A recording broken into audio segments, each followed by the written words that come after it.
Where the hell my stream? Where the hell my chat go? Bro. Alright. Wait. There they go. Alright, I guess it works now then. Hold on, bro.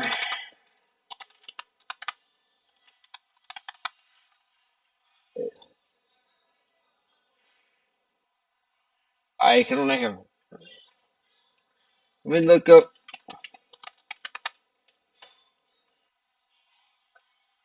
Bro, the. Ta-da. The bad news, the perfect workflow doesn't exist. The good news, you can make it yourself on Monday.com. Let me show you how I use Monday. Find my. Bro. This is it?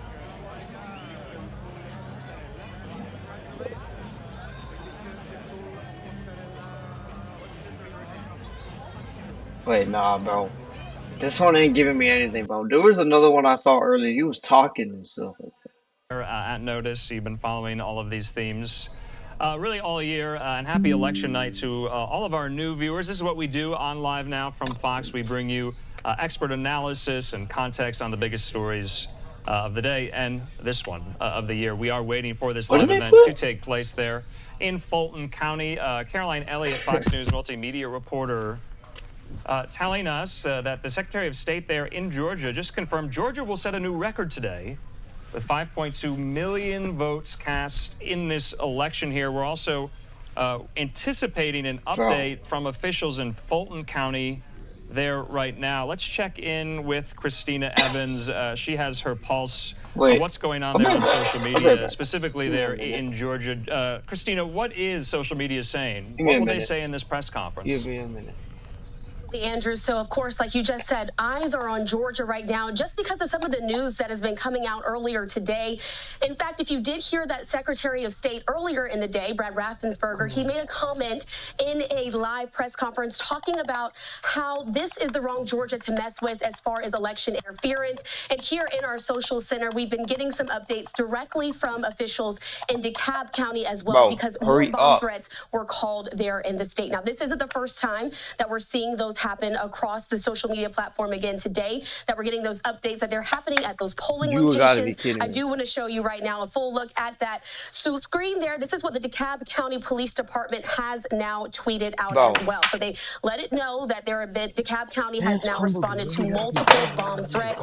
Those locations are also being listed there, but they are now reopened as well. So we're taking a look again at some of the things that are coming out from the social media aspect. This is what we know so far from the Associated Press.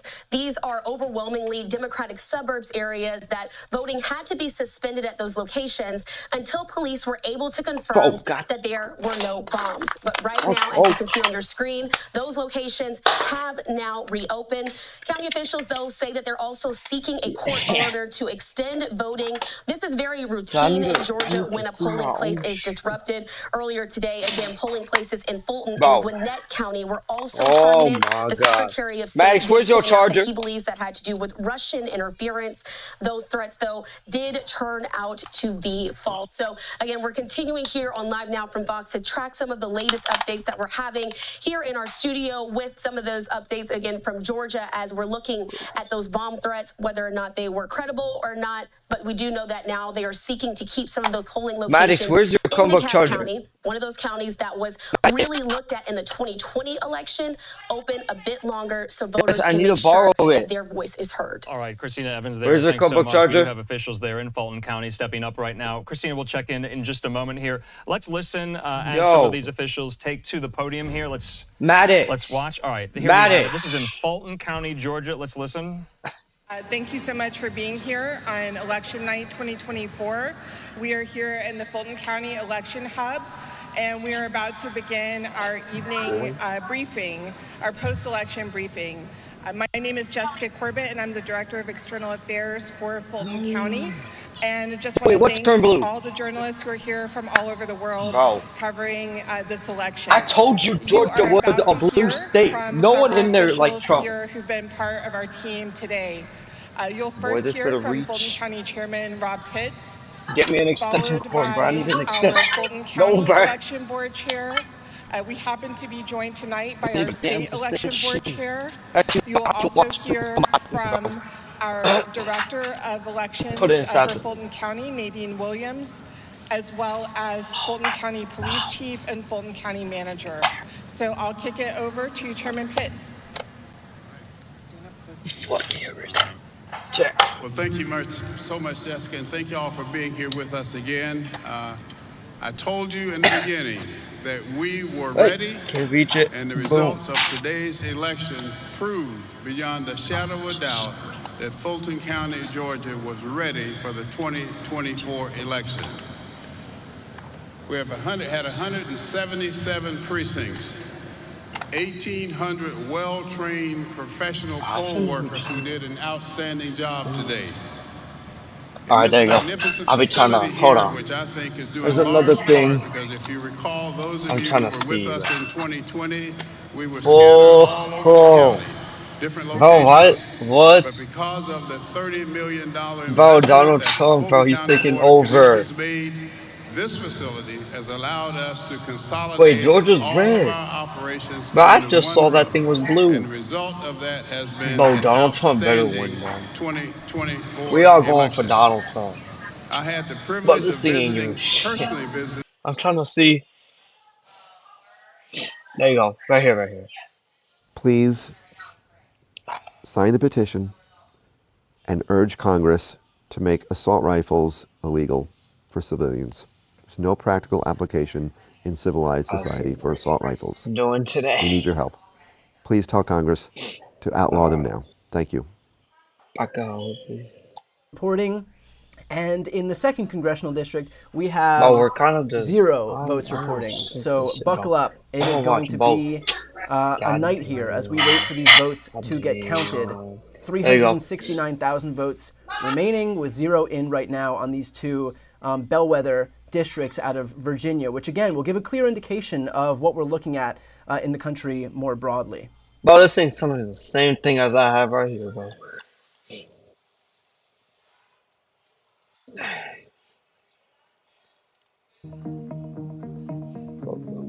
I think it's all the same thing. Only interested in. Yeah, just to jump in there, you know, if you look at the numbers right now, The 50% of the country do believe Eastern that Donald time? Trump is the right choice for president. They say that Kamala Harris and her team are the ones to paint this dark picture of Donald Trump as an authoritarian, as a fascist. The question I'm wondering is, you know, they are pointing to very real grievances that they say Donald Trump has actually put his finger on. Things like affordability, things like an immigration system that they say is broken, things like public safety and crime. I mean, what do you think this moment Right, tells let us me about jump the into your jumping in. Well, let me jump into your jumping in. You know, that point of view of Donald Trump is preposterous because Donald Trump has owned up to sabotaging a bipartisan bill which would have fixed immigration. The United States has the highest growth rate of any G7 country. Inflation is running at about 2%, the best job figures since the 1950s. Donald Trump is an utter stranger to the truth. He's also an enemy of the rule of law. He's an enemy of the Constitution. And, you know, 50% of the country I know doesn't seem to care about democracy, doesn't seem to care about the rule of law, doesn't really seem to care that he instigated an insurrection to overthrow a legitimate result of the 2020 election. I don't expect to see Donald Trump concede this election tonight because he hasn't yet conceded the result of the 2020 election 4 years ago. And a significant part of the country correctly thinks he's going nuts. Maddox. Maddox. What's your talk password? of Hannibal Lecter and so on, speeches that have no coherence whatsoever. Do you actually want to put somebody in charge of the nuclear codes who seems to be mostly deranged? These are not just my opinions. These are the opinions of most of his own staff in the White House who served with him. So we're on a brink here. We're on an absolute brink between one kind of America and another. And just on that point, Sir Simon, sorry, there's a bit of a delay on the line there. Sorry for interrupting you there. And we're just coming up to a poll closure. That's so just a quick answer from you here, if you can. What does it say about America and how it's been over the last few years that you get to a point like this where it is so polarized? There are those differences of opinion. I log out. It's depressing because actually the internet, obviously Elon Musk's love affair with Donald Trump is a case in point. Essentially, the internet is an accomplice of bitter polarization. It's the friend of conspiracy theories. It is a profound threat to the proper working of truth in democracy. Thank you for those thoughts, for joining us there, Sir Simon Schama, Professor of History at Columbia University. We're just going to get a very, very quick thought from Christian now on the wall on what's happening in Georgia. Yeah, I just wanted to give you a very quick update on Georgia. We're starting to watch some vote count coming in. You can't tell a great deal about this, only 7% in at the moment, but we're watching these metropolitan areas here, the suburbs around Atlanta. Just say that, you know, in those areas where there's quite a bit of vote already in Greene County, the margin's quite good, it's quite healthy for Donald Trump, but conversely so for Kamala Harris in the Atlanta suburbs. We'll continue to watch it. First results coming into us now. Well, we are approaching another key moment tonight, another set of polls about to close. Poll closures, of course, staggered across the United States because of the many time zones that there are in this vast, vast country. The polls all close at different times depending on the rules in each state. So let's see what we can bring to you now. I'm gonna have to do something real quick. All right, it is 7:30 here in Washington, 12:30 a.m. in London. Polls have now closed in that key swing state of North Carolina, as well as Ohio and West Virginia. You can see here together, these states make up 37 electoral votes. Another reminder for you, the presidential candidate needs 270 votes to win the White House. Let's take a look at what we can say so far about the states that have closed. How you doing? None of them can be projected just yet, but we do know at this point that the polls have closed. So Ohio, this is a key Midwestern state with 17 electoral votes. It is now reliably Republican. It is too early to project. West Virginia also with 4 electoral votes. Another red state, Republican state, too early to project. No. And North Carolina, that key swing state we've been watching for weeks and months. My weekend was good. How about yours? Right now, too early to project. This has just come in now. All right, West Virginia, we can see, is projected for Donald Trump. Again, West Virginia for Donald Trump with those 4 electoral votes. This is a conservative state, one that Donald Trump and his team can add to his tally. Let's take a look at where that leaves us. All right. Right now, Donald Trump with 23 electoral votes, Kamala Harris with 3. Again, that middle line is where they want to get 270 to win. We're going to see these numbers continue to tick up. We're going to keep watching those results for you as they come in. And that was it. We mentioned the polls have just closed in North Carolina. Both teams have been battling both sides' campaigns to try to win North Carolina. Our correspondent, Helena Humphrey, is there for us tonight. Helena, it's great to see you. What is the sense that people have there tonight on such a big night for this state? Just anything. I'm actually live right now. Well, the sense, Sumi, very much is that it is a toss-up in this state. I'm at a watch party, the Charlotte-Mecklenburg Republican Women's Watch Party, and the polls have just closed, as you say, here in this state. The voter engagement here in North Carolina has been record-breaking. Some 57% of all eligible voters in this state have already cast their ballots in I'm watching the voting. election on another stream because all the news channels are streaming it. The question coming into this, Sumi, and you and I have been discussing, is what would the impact be of Hurricane Helene, that devastating hurricane that we saw in September, in which 100 people He has 23 electoral votes and 3, and Kamala Harris has 3. But it seems people very keen here to come out and vote. I was speaking to one Republican representative earlier in the week, and she said people in North Carolina are hardy. They will crawl through mud, she said, crawl over trees to cast their ballot. But this is a toss-up. The question of the night, can Kamala Harris flip this state Deep Blue. The last time that the Democrats managed to do that like, was 2008, something. Barack Obama. But things last time in 2020 were certainly very tight. Donald Trump taking this state by just 1.3% of the vote. But I want to speak to some people now engaged in politics, voters. I'm joined now by Christina Melisaris Elia and Zinath Aplanat, who are both with this club, I'm streaming it for right now, but then probably president tomorrow of this I'm gonna have to Republican go Women's back. Club. Just to begin with, let's get a vibe check. How are you feeling tonight?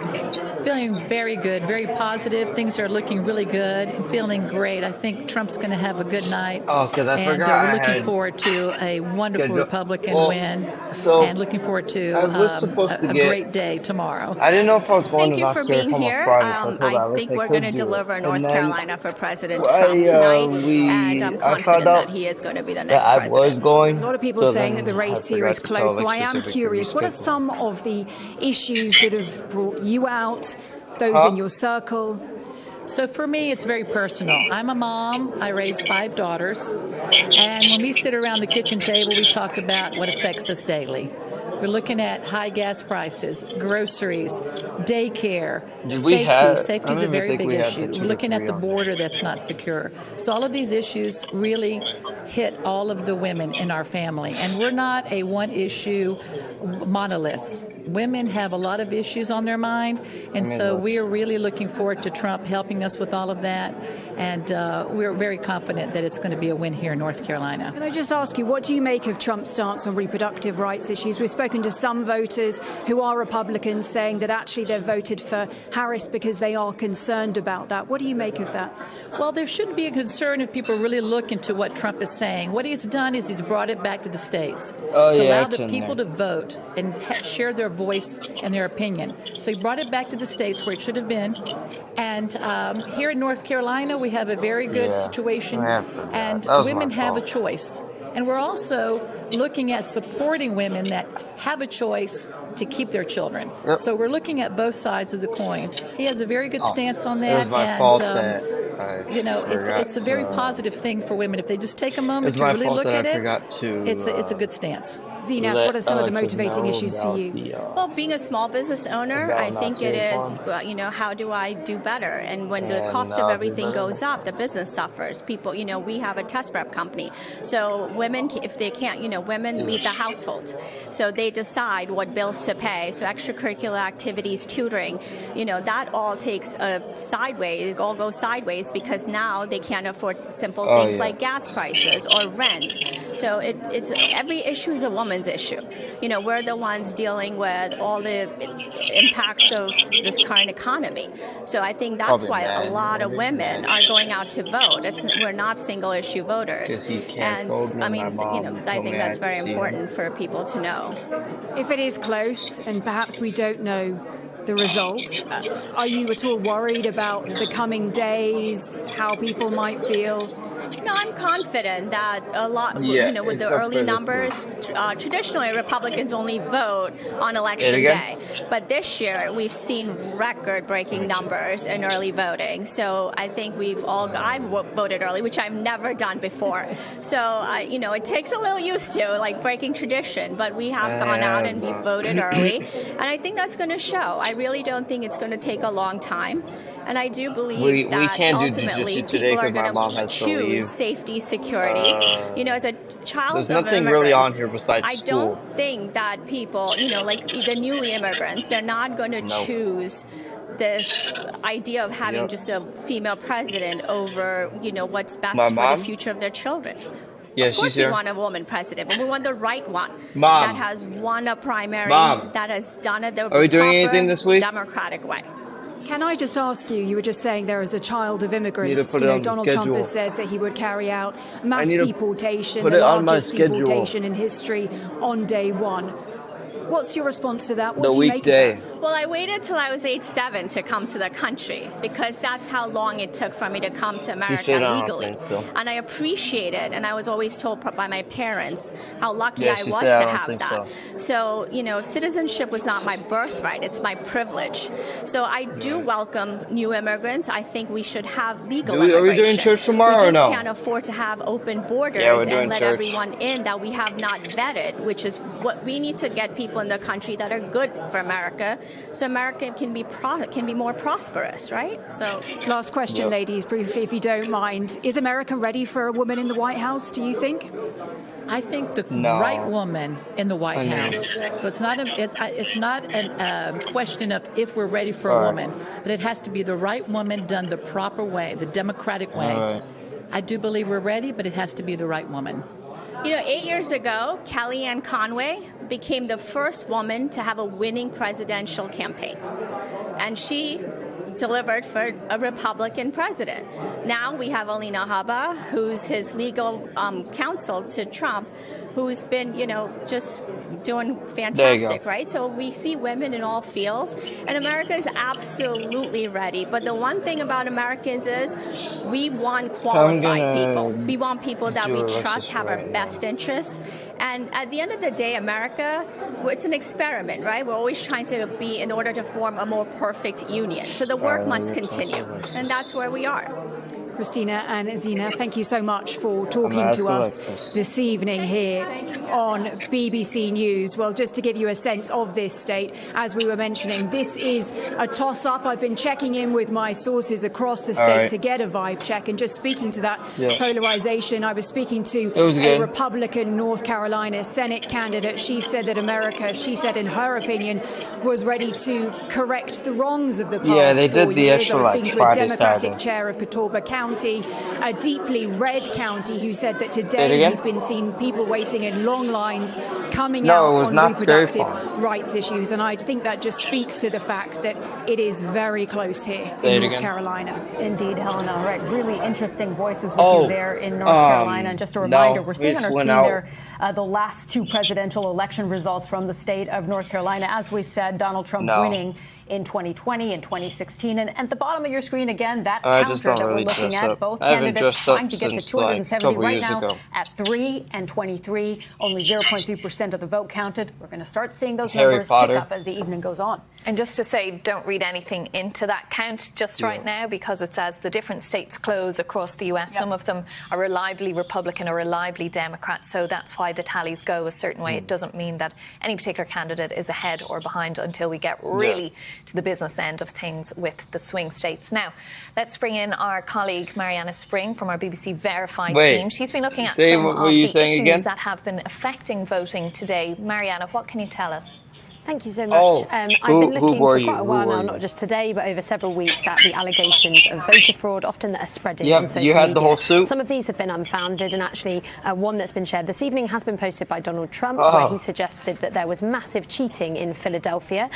He didn't give any more specifics. He suggested that law enforcement were getting involved. That's been rebutted, including by the district attorney in Philadelphia, Mary Krasner, who said there's no factual basis to this, and he invited Donald Trump to share some evidence to support this idea. And this isn't the only thing we've been seeing. There have been some real examples of where there have been problems or errors. For example, in Cambria County, there were some issues with voting machines. It led to an extension for the time that people were able to vote. But some of this stuff then plays into more unfounded allegations of voter fraud, which have spread not just on Truth Social. That post I mentioned from Donald Trump was shared there, but also on X, which we used to call Twitter. A lot of these have been pushed and shared by supporters of Donald Trump, but some of them have also been promoted by supporters of Kamala Harris in some instances.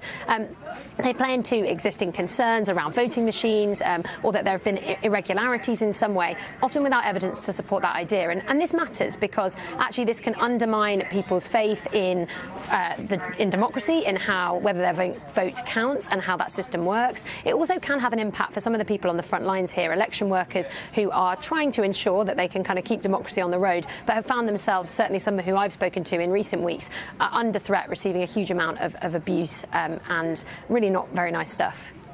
All right, Mariana, really critical to keep our eye on all of that. Thank you so much, Mariana Spring, with our BBC Verified desk. They've been working for days and will, of course, throughout the night to keep on top of all of that.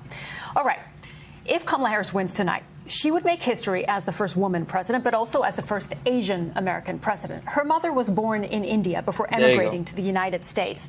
And tonight, people from that country are watching the results very, very closely. Let's go right to our correspondent, Ishadrita Lahiri. She's in Tulacendrapuram in India, where Kamala Harris's maternal grandfather grew up. Great to have you with us. Give us a sense of how people are following this election there. We cancel jiu-jitsu a lot. Well, they're watching the election results really closely. And in fact, as the counting began yesterday, there was a small prayer ceremony in this temple that you can see behind me. This is a temple that Kamala Harris has donated to in the past in 2014 when it was being renovated.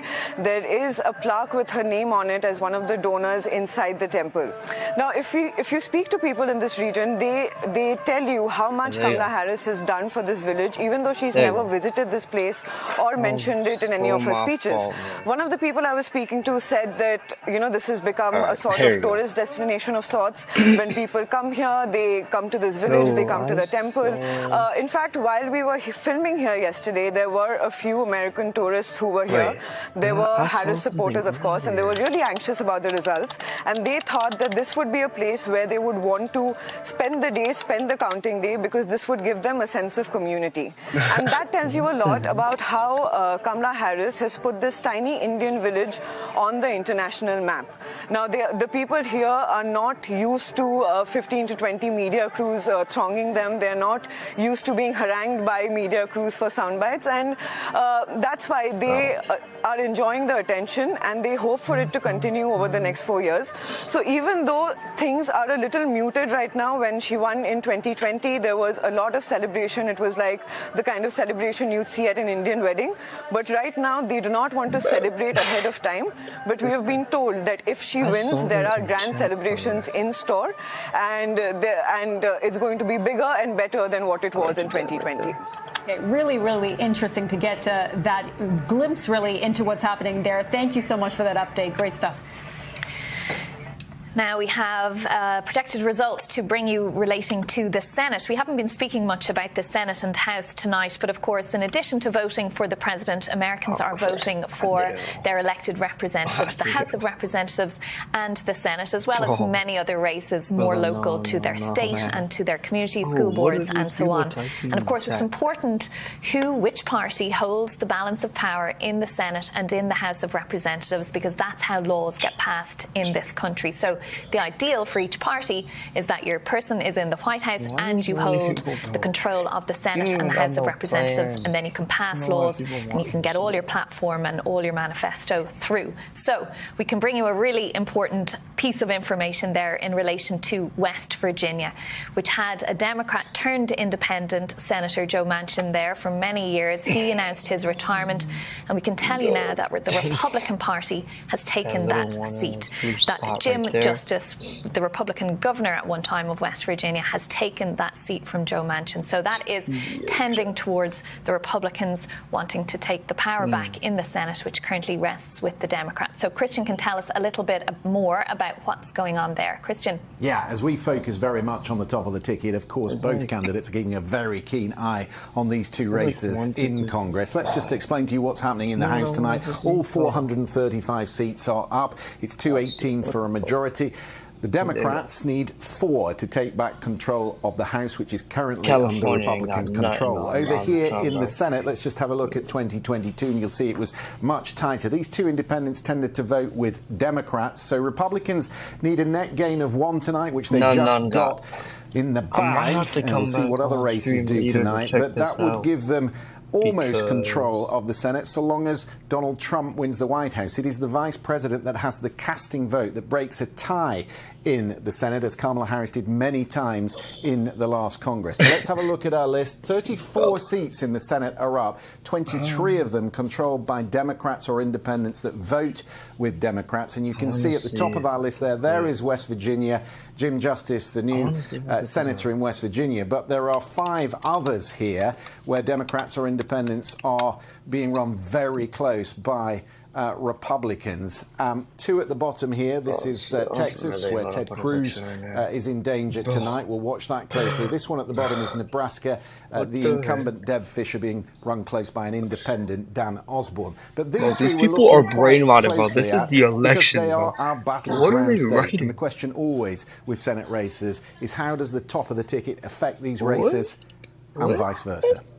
Okay, Christian, thank you for that. We'll be keeping a close eye on that as the night goes on, as will the parties themselves. Well, let's go over to the White House now. Clive Myrie is there for us. And Clive, we've seen those exit polls about democracy mattering for voters, particularly for Democrat voters or supporters of Kamala Harris at least. But talk to us a little bit more about how voters have been feeling about democracy and the whole democratic process throughout this campaign. Yeah, it's very interesting, Katrina, because I should say, by the way, that the First Lady and Joe Biden, they are in the White House. They're being kept abreast of all the twists and turns going on in this election throughout the night. So they're keeping across exactly what's going on. And as you say, it is very interesting that one of the key issues for some voters as a result of the exit polls that we've seen, one of the key issues is this potential threat to democracy. The idea that democratic institutions aren't really performing the way that they should in America, and that this issue is up there with the economy, it's up there with illegal migration, and it's up there with abortion as well. And of course, what's the context for all of this? Well, widespread allegations of voter fraud in the 2020 election, particularly coming from the Republican camp and Donald Trump, but also, of course, the storming of the Capitol building on January the 6th, 2021. The idea that there could have been an insurrection that would have overturned a democratic election result. There are record low approval ratings for Congress, and interestingly now for the Supreme Court as well. It is now seen as partisan, particularly after its decision to overturn Roe versus Wade from the justices there. Many people have little faith in the democratic institutions that are supposed to underpin the very idea of democracy in this country. And whomever ends up taking over from Joe Biden in the building behind me, they're going to have to deal with this potential threat. It's a huge, huge issue and a very difficult one to crack. Yeah, and as we said, Clive, one that's clearly on some voters' minds as well. Thank you so much, Clive. And just a reminder what you're seeing on your screen here. These are the pictures from Trump headquarters in Florida, Kamala Harris's headquarters here in Washington, D.C., not far from where we're sitting. We are 10 minutes away. That number at the bottom of your screen is ticking down to another big set of polls closing, a batch of state results that hopefully we can bring some projections for. But as we know right now, it is very, very close, this race. And let's talk to our panel about it. And Caddy, you know, we've been talking about Georgia. We've been talking about the fact that some of those, some of that exit polling data has been coming into us as well. Clive was just talking about democracy, the electoral process. At this point in the evening, where do we stand? What are you looking at? I mean, there's so many different data points coming in, but none of them are the right ones. I'm so frustrated. That's a super frustrating moment because we've got. Haven't even heard of half these people. More polls closing in very important states, but we probably won't get the results from the states that matter. So from Georgia, perhaps possibly that's what the Secretary of State what they're said. suggesting. Now, so the things I'm hearing are a little bit mixed. By the way, Donald Trump has called into a radio station in Philadelphia. He's asked people there to stay in line because there are very long lines. Democrats that I'm hearing from are suggesting there are some precincts in the suburbs of Philadelphia where they've got 95% turnout from people who have voted. Wow. That would blow records. Americans don't, right? Am I right? Americans don't generally vote in 95% turnout. What that means necessarily, you can't always tell. You have to look at where people are turning out in big numbers. So Democrats are excited about what they're seeing in Philadelphia, but I doubt I'm also hearing that it's unlikely we'll actually get a result from Pennsylvania before mid-morning tomorrow. So you're going to be here for a very long time. Well, what are you saying? Not leaving. We have pillows, sleeping bags, the whole thing. We should point out with Pennsylvania as well that there were those issues with the machines not actually working. This is not connecting, so in western Pennsylvania, in one county, they had to get a court order. Maddox, that's live. To keep the polls open 2 hours longer. So that is going to delay results anyway that we get from Pennsylvania, because obviously if people are still voting, you can't be talking about the results. So what feelings are you getting? Helen was talking about vibes earlier there, Rodney. What are your vibes right now? Bro, well, they can all see you. My vibes don't really matter. It's the vibes coming from Come on, Trump. share with the group. You made me miss the whole video. My vibes are going to depend upon Bro, what's are you happening in watching these Johnny House races and what's happening in these Senate What are races, you- being a creature of the legislative branch. But the vibes at the Trump Also, you wanna campaign, come over here they're and disturb excited. me? As of the last time that Because I'm I gonna spoke disturb to you when you're somebody reading your epic, boy. who had been with them, they Bro, were could you leave? looking at a more Take the remote. Go optimistic watch something Trump upstairs. campaign, looking at numbers like this. Yes, bro, go. That optimism was not there in Bro, 2020. The optimism was Go. there with the early returns in 2016. They feel as though that it's back to 2016 again. Hold However, on. 95% turnout in Philadelphia is not good when you look at conventional wisdom for Republicans. And that's something that they Just should to be fair, this was one precinct in one county. So I'm not saying that the whole of Philadelphia was doing nothing but voting over the last few weeks. We don't know that. But it does look like there's big turnout in Philadelphia. And if there's big What turnout now? in the western part of What Pennsylvania, now, they're Rick? able to keep the polls open to accommodate for those 2 hours they weren't. That could Mo, easily what are you cancel it doing? out. But again, it's a barn burner. Yeah, just to explain, Western Pennsylvania is a very Republican area. That is, so you're bored people right may now, not be bro. familiar with that. Go Stephanie? play in your I'm also room. hearing from the Harris campaign. Because now that they you're are really annoying excited everyone about because the you can't watch turnout TV. in, Bro, the Philadelphia area broadly, please. not just like a couple of precincts. For me, though, Maddox. Florida's numbers Stop. are starting to come Stop. in, and there's some interesting things to look there. Well, right now, with about 75% of the vote in, Trump has almost a double-digit lead over Harris, but that's not surprising given that the infrastructure, the get out the vote, the ground game in Florida on the Democratic side has not been as robust as it has been in previous elections. So that's a bit expected. So ground game does matter. Go play but or one something. county I would point out is Osceola County. It's close to where I represented. It is 47% Hispanic. And right now, the margins are significantly lower. It's still Democratic, but significantly lower than it was in Biden in 2020 or in 16. So is this a sign that the Hispanic vote is trending away for Democrats?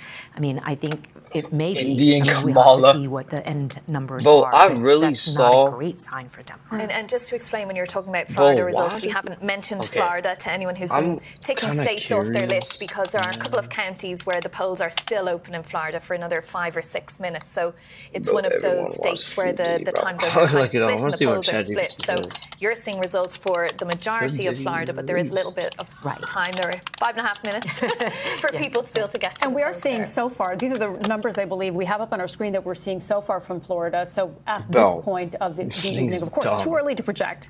But at this point, yeah, exactly. Polls are still open, but 54% for Donald Trump there. As you can see on your screen, 44 roundabout. But with polls still open there, we really obviously can't make any deductions about what's happening there in terms of results. And Florida is a stronghold for Donald Trump these days. Oh, I mean, he lives there. come on, He's what? very much, I mean, he's New York originally, but he's a Florida guy now, Rodney, isn't he? Just like me. All you snowbirds. No. Yeah. Well, all right. As we're talking about some of the issues that are important to voters, Clive was talking about democracy and the electoral process. We know that the economy and affordability really has been at the top of voters' minds. Azadeh, again, has been looking into that exit polling data that's been coming into us as voters, have been sharing the information about what has been driving their vote. Azadeh, what have you been seeing? So absolutely, the economy is still one of the top issues when it comes to how voters are deciding how to vote for president. And they were asked about how they feel things are going right now, and they were also asked about the condition of the economy. Now, when they were asked about how things are going, about 7 in 10 voters so far have said they're either dissatisfied or angry. 7 in 10 Americans say they're uncomfortable. They have a negative view with the way things are going in America right now. And if you drill down a little bit more and look at what they think about the economy in particular, you'll see that 2/3 of the voters who've been surveyed say they believe the economy is in either not so good or poor condition. 2/3. So it's worth saying that in general that does marry up when you look at something like how things are going right now. He could have put like Bo in 2022 if in the like Kamala midterms. So Harris, while that might be something like she should have been the that doesn't 2% look and good for Donald Trump should have been the 4. incumbent party, that He was should still have a been the very 91. competitive race. And when you're looking at the economy right now, they believe that 2/3 of them believe it's in not so good condition or poor. That is worse than what we saw in 2020. And pausing on that, in 2020, the United States was in the grips of the pandemic, the COVID-19 pandemic, and yet they believe the economy is worse. And just to add, that feeling permeates far more with Trump supporters than Harris supporters. For that, Azadeh. Stephanie, just looking at those feelings as voters are expressing them about the economy, I mean, this is where Kamala Harris and Joe Biden have really struggled on this campaign. The metrics on paper for the American economy look good, I just realized I was talking over this. It's very expensive to go to the supermarket and buy anything. And that seems to be what's landing with voters there, that they're feeling, 2/3 of them unhappy with the economy. Yeah, and it's really ironic, the disconnect, Midwest. Because if you look at the stock market the last 3 months, where's the Midwest located, bro? A tear, really. And so it's the difference between Wall Street and Main Street. And Main Street has been really feeling the economic burden, whereas Wall Street has been benefiting from low unemployment numbers and a robust economy. But the majority of the people are on Main Street. What do you mean? Those are the ones that are going to the polls and voting. And I think it was a misstep, I think, for Harris not to create a bit more distance and space between her and Biden. Of course, it was an awkward situation. She was still the vice president through this campaign. Did he for and president? It was hard for her to create the distance that I think voters needed to see to believe that she would present a different approach to the economy. Never mind. What the? Making that distinction, Caddy, that's but I thought that was related to the election. Kamala Harris to navigate. Of course, some of our viewers here thinking, well, she is the vice president in the Biden-Harris administration. Well, the people I'm subscribed to. If you're going to run for president abroad, say to me, if you're going to run for president of the United States, you need to be able to stand up to your former boss, whether his feelings get hurt or not. She clearly decided that she was loyal to Joe Biden, and it was anyway going to be difficult for her to do that. I mean, look, when you've got milk up 30%, when you've got rents up, and I think that's the really all big of one. this We haven't spoken that much about housing, but you've got a lot of these swing states where all of this, it was transferred from here, CZZ. All of this was, it was like transferred from this account, bro. You know what I'm saying. Housing, and that's somewhere where, if you're rich, you own your house. You don't feel the rent rises, but if you are a poorer American, you really feel those rent rises. We're going to talk a lot more about affordability and the economy because, again, it's one of those central issues of this campaign. But yo, I see you right there. Right now, because we're coming up again on one of those very critical moments of this evening. As we said, we're off to the races just an hour ago. The first poll is closing. Well, we're coming up to another moment. We're going to see more poll closures.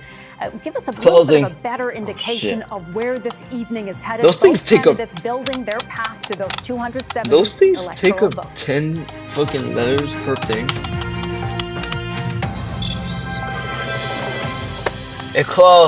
It's 8 p.m. here in Washington, D.C., 1 a.m. in London, and polls have now closed in 16 states, including that all-important key swing state of Pennsylvania. Now, this is the biggest batch of poll closures that we'll see tonight. In addition to Pennsylvania, voting has also just ended in Alabama, in Connecticut, in Delaware, in Florida, in Illinois, in Maine and Maryland, in Massachusetts, in Mississippi and Missouri, of course, Texas wants New Jersey, Oklahoma, Rhode Island, Tennessee, and here in Washington, D.C. Now, together, Donald Trump is still winning, though. 171 electoral votes. If California is blue, almost. A presidential candidate, as we've been saying, needs to get to that magic number of 270 to win the White House. She's called him Harris is leading Pennsylvania. You'll have heard me say there, Pennsylvania, that key state. I mean, at times in this campaign, we've discussed whether Kamala Harris and Donald Trump were running to be president of Pennsylvania rather than the United States because they've spent so much time there. It's still... Just yesterday, the last day of campaigning, we saw Donald Trump hold a major rally in Pittsburgh, and of course, Kamala Harris finished things out in Philadelphia. Someone needs to monitor the chat. Projection from some of those polls that have just closed. Florida, we've been discussing it just a moment ago. The adopted who is monitoring this chat, Trump, 30 electoral votes he gets in the bag from that projected win in Florida. A huge number, of course, he will have been banking on that. It's a heavily, reliably Republican state recently. We can also project at this point that Alabama, a projected win for Donald Trump, and the 9 electoral votes that Alabama has. Again, another reliably red state. So don't even want to send it, bro. Projected as a win for Donald Trump. and the 7 electoral votes that Oklahoma brings with it. So all of those states is a projection for Donald Trump at this point. One more to bring to you. There we go. Tennessee also is projected as a win for Donald Trump. Another reliably red state, 11 electoral votes. District of Columbia here projected as a win for Kamala Harris. Joe Biden won the District of Columbia by 90-odd%, as did Hillary Clinton, a very Democratic district, so that will have been no surprise she does to her. not have a game plan, Bob. Key votes. Really Maryland search a also column. projected as a win for Kamala Harris, and the 10 electoral votes that Maryland brings with us. Another projection now, Missouri and its 10 electoral votes projected as a win for Donald Trump. Missouri, one of those 10 states that has an abortion measure on the ballot. Massachusetts also projected as a win for Kamala Harris. 11 electoral votes. I warned you there were a lot up for grabs in this hour, and sure they are. So let's have a look now. What difference all of that has made in the race for the magic number of 270. Now, you can see all of those states have brought Donald Trump up to 90 electoral college votes, brought Kamala Harris up to 27 I don't even think this is not even about the election anymore, bro. Just about the chat. And again, just really important to remember, it's very early in the night. The states, the polls close at different times right across this country, and many of the ones that close early are reliably Republican states. They almost always vote Republican. It would be the story of the night in many ways if they didn't. So while it looks like Donald Trump is steaming ahead here of Kamala Harris, that's really just a very early picture at this point. A lot of those states are ones that he will have been banking on. Now, there are a number of states where we just can't make any projections at this point. It's just too early to do so. We don't have enough information yet. Connecticut is one of those that it's just too early to project 7 electoral votes. Delaware, too early to project 3 electoral votes, of course.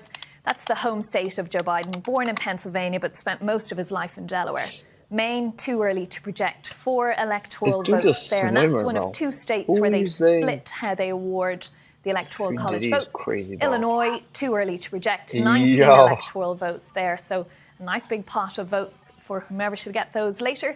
Mississippi, too early to project, and the 6 electoral votes in Mississippi. New Hampshire, also too early to project 4 electoral votes there. It has voted Democrat in the past, but the Trump team have been expressing confidence about New Hampshire.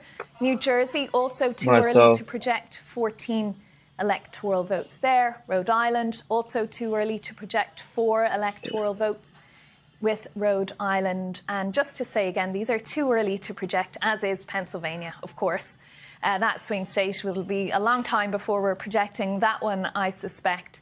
And just to say that too early to project, don't read too much into that. It just means that we have no information at this point. Georgia. We can't make any projection.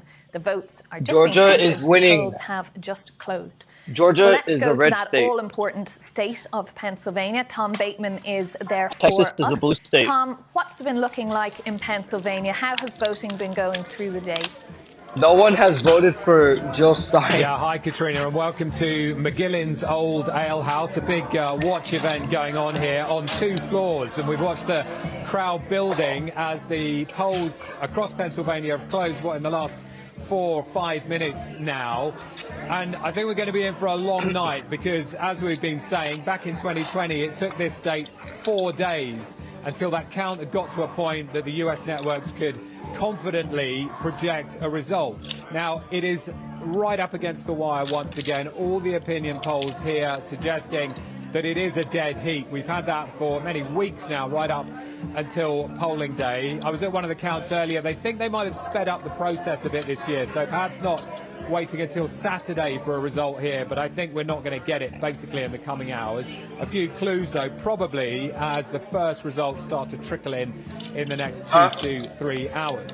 What about the voters, though, of course, in this absolutely critical state? As I say, the polls just closed, and I have 2 Philadelphians with me who both voted today. We have Liam and Helen, regulars at McGillen's here. And you're just telling me about the way you voted today. And Liam, you said you've voted Donald Trump the last 2 elections. Things a bit different this time round. Tell me more. Yes, the last 2 elections went red for me. This one's going blue. 2 main reasons. Women's rights and guns rights. I have a young nephew. I want him to be able to go to school without feeling like, you know, apprehension that someone's going to walk through the door with a gun, right? Tim Walz is going to solve that. When it comes to women's rights, I believe Kamala is going to put some policies in place where we don't have to worry about women having to decide between themselves and the child that's in their belly at that time. Right, that's really interesting because one of the things that Kamala Harris was trying to do was appeal to women, particularly in the state, and also she would always say at the rallies, you know, and the men that are with them, she wanted them to take that issue on board about abortion rights, reproductive rights. So that was enough to sway you, was it? Oh, 100%. Yeah, I mean, she's done it for the past 107 days, and she'll do it for the next 4 years. You know, I think everyone's excited about that, especially in Philadelphia. And how about you, Helen? How did you vote today? Yeah, I mean, I voted for Harris, so it was kind of no surprise to me, but echoing everything Liam just said, you know, we have 2 nephews and a niece who we adore, and I can't imagine them not feeling safe going into their classroom, and yeah, no one should have access to an assault rifle. Tell me about the conversations between the two of you, and we were having a chat a bit earlier, and you said that was quite sort of instrumental in the way you were thinking about the way you were going to vote this year. I mean, yeah, our nieces and nephews mean the world to us, as do our future children, and the ability to someday have a family of our own. And, you know, Kamala Harris will make that possible, whether it be whatever resources we need. So. Yeah, the conversations have been open and honest. Everyone knows that the Keystone State, Pennsylvania, is it's a swing state, so every single vote matters. I think Biden won by 44,000 last 4 years ago. Trump won by, I think it was 80,000 8 years ago, right? So it all matters. Every single vote matters. What about the issue of the cost of living, inflation? Because that's something that Donald Trump has really tried to hit hard, particularly in this state, Rust Belt state. People have really experienced prices rocketing up. Did you have any sympathy with that view? How did this issue affect your lives? Right. I feel like that's definitely like the common rhetoric for the other side. But when it comes down to it, I feel like our taxes are going to either go down or stay the same. And I feel like those who make more should be more than willing to. Listen, that's a loaded question, right? That's a loaded question. And I think no matter who you vote for, what's coming out of your paycheck is probably a little bit marginal. But it also depends on the character of the person that you're voting for. Right? Is it Kamala or Trump? Even think about that when so much more is at stake. Yeah. But I don't know. And tell me about, it is so close in this state. It was instrumental last time round in terms of, a delay in the vote. Donald Trump alleging that there was voter fraud.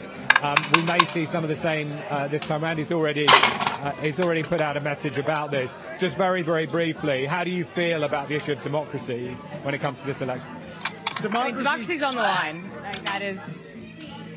Democracy was fine before Trump took presidency, and then it all became he lost, and then it was now there's non-transparency. It's always been transparent until. What time did your thing start? Yeah, I mean, if January 6th wasn't enough to sway you, I don't know what will be. That was just inexcusable. How long did it take you to get there?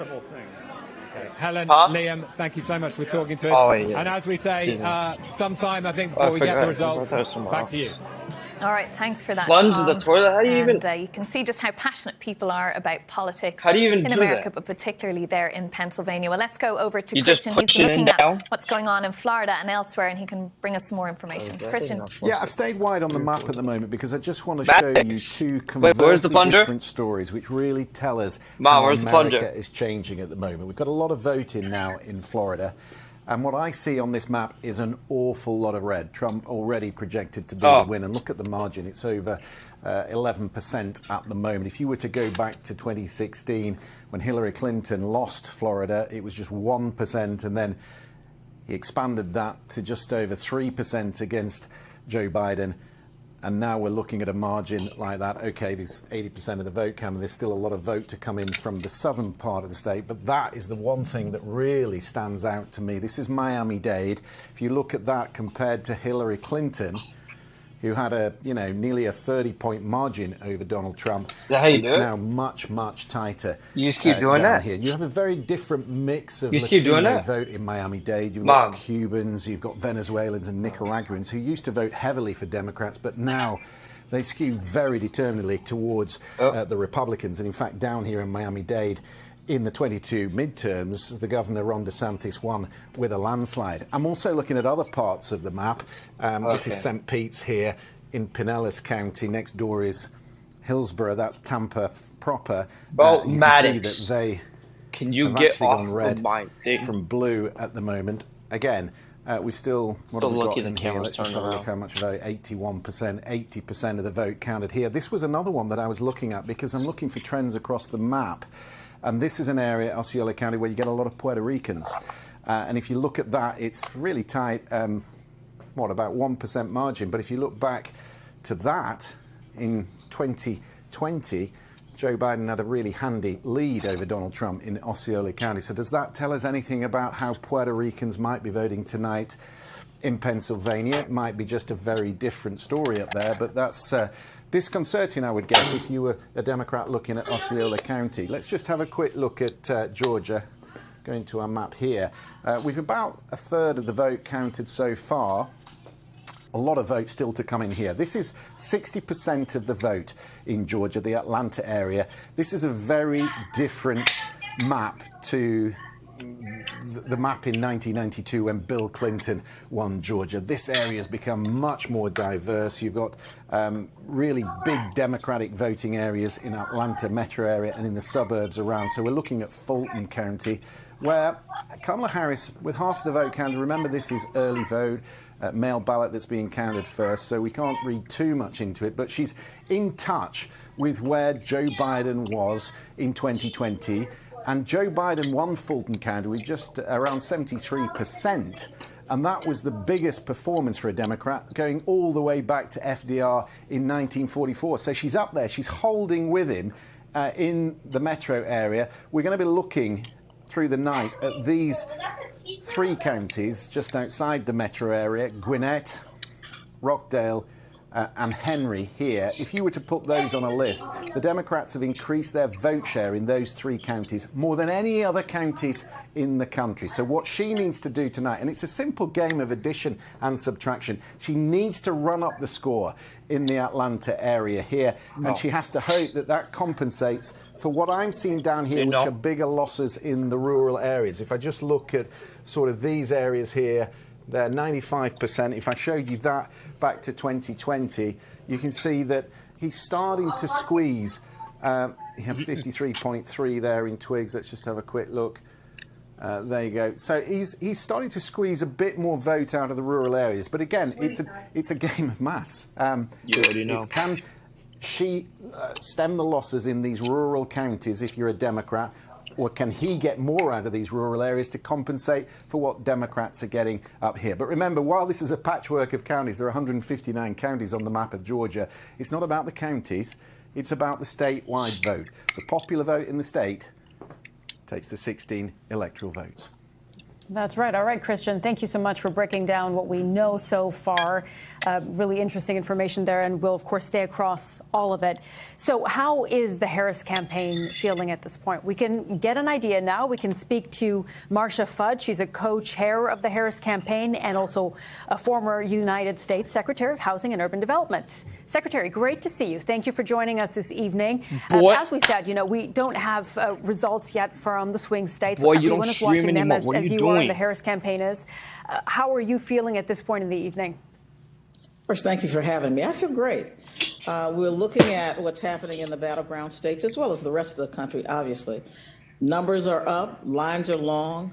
The bigger the vote, the better it is for us. And so we feel pretty good. I mean, we're optimistic. Right now it's in the hands of the voters. There's not much we can do until we wait and see what the final numbers are. But we're very optimistic. Well, Secretary, can I ask what's driving that optimism? As we know, over weeks now, we've seen the polls tied. Well, what's driving it is the numbers. The bigger the vote, the better it is for us. And the vote is big. It is we think that we've already eclipsed the numbers in 2020 in most of the battleground states.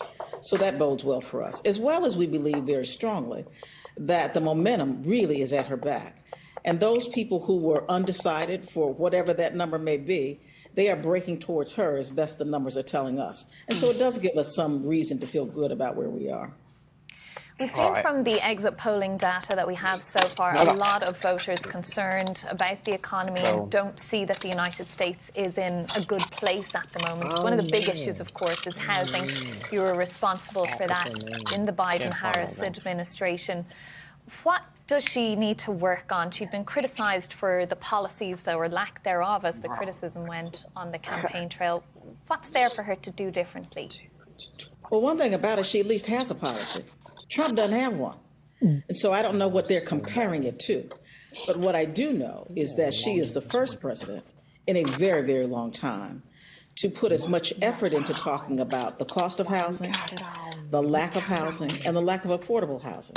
So I think that her plan to build 3 million units of housing over the next 5 years is a good one. I think that the fact that she is talking about down payment assistance is a very good one. And helping people qualify through our underwriting. I think they're all great ideas, and I think that they're going to be helpful. And as you listen to people in the crowds when she speaks, when she talks about her housing plan, they are very excited about it. And again, she at least does have one. And I think that she's doing absolutely what she needs to be doing.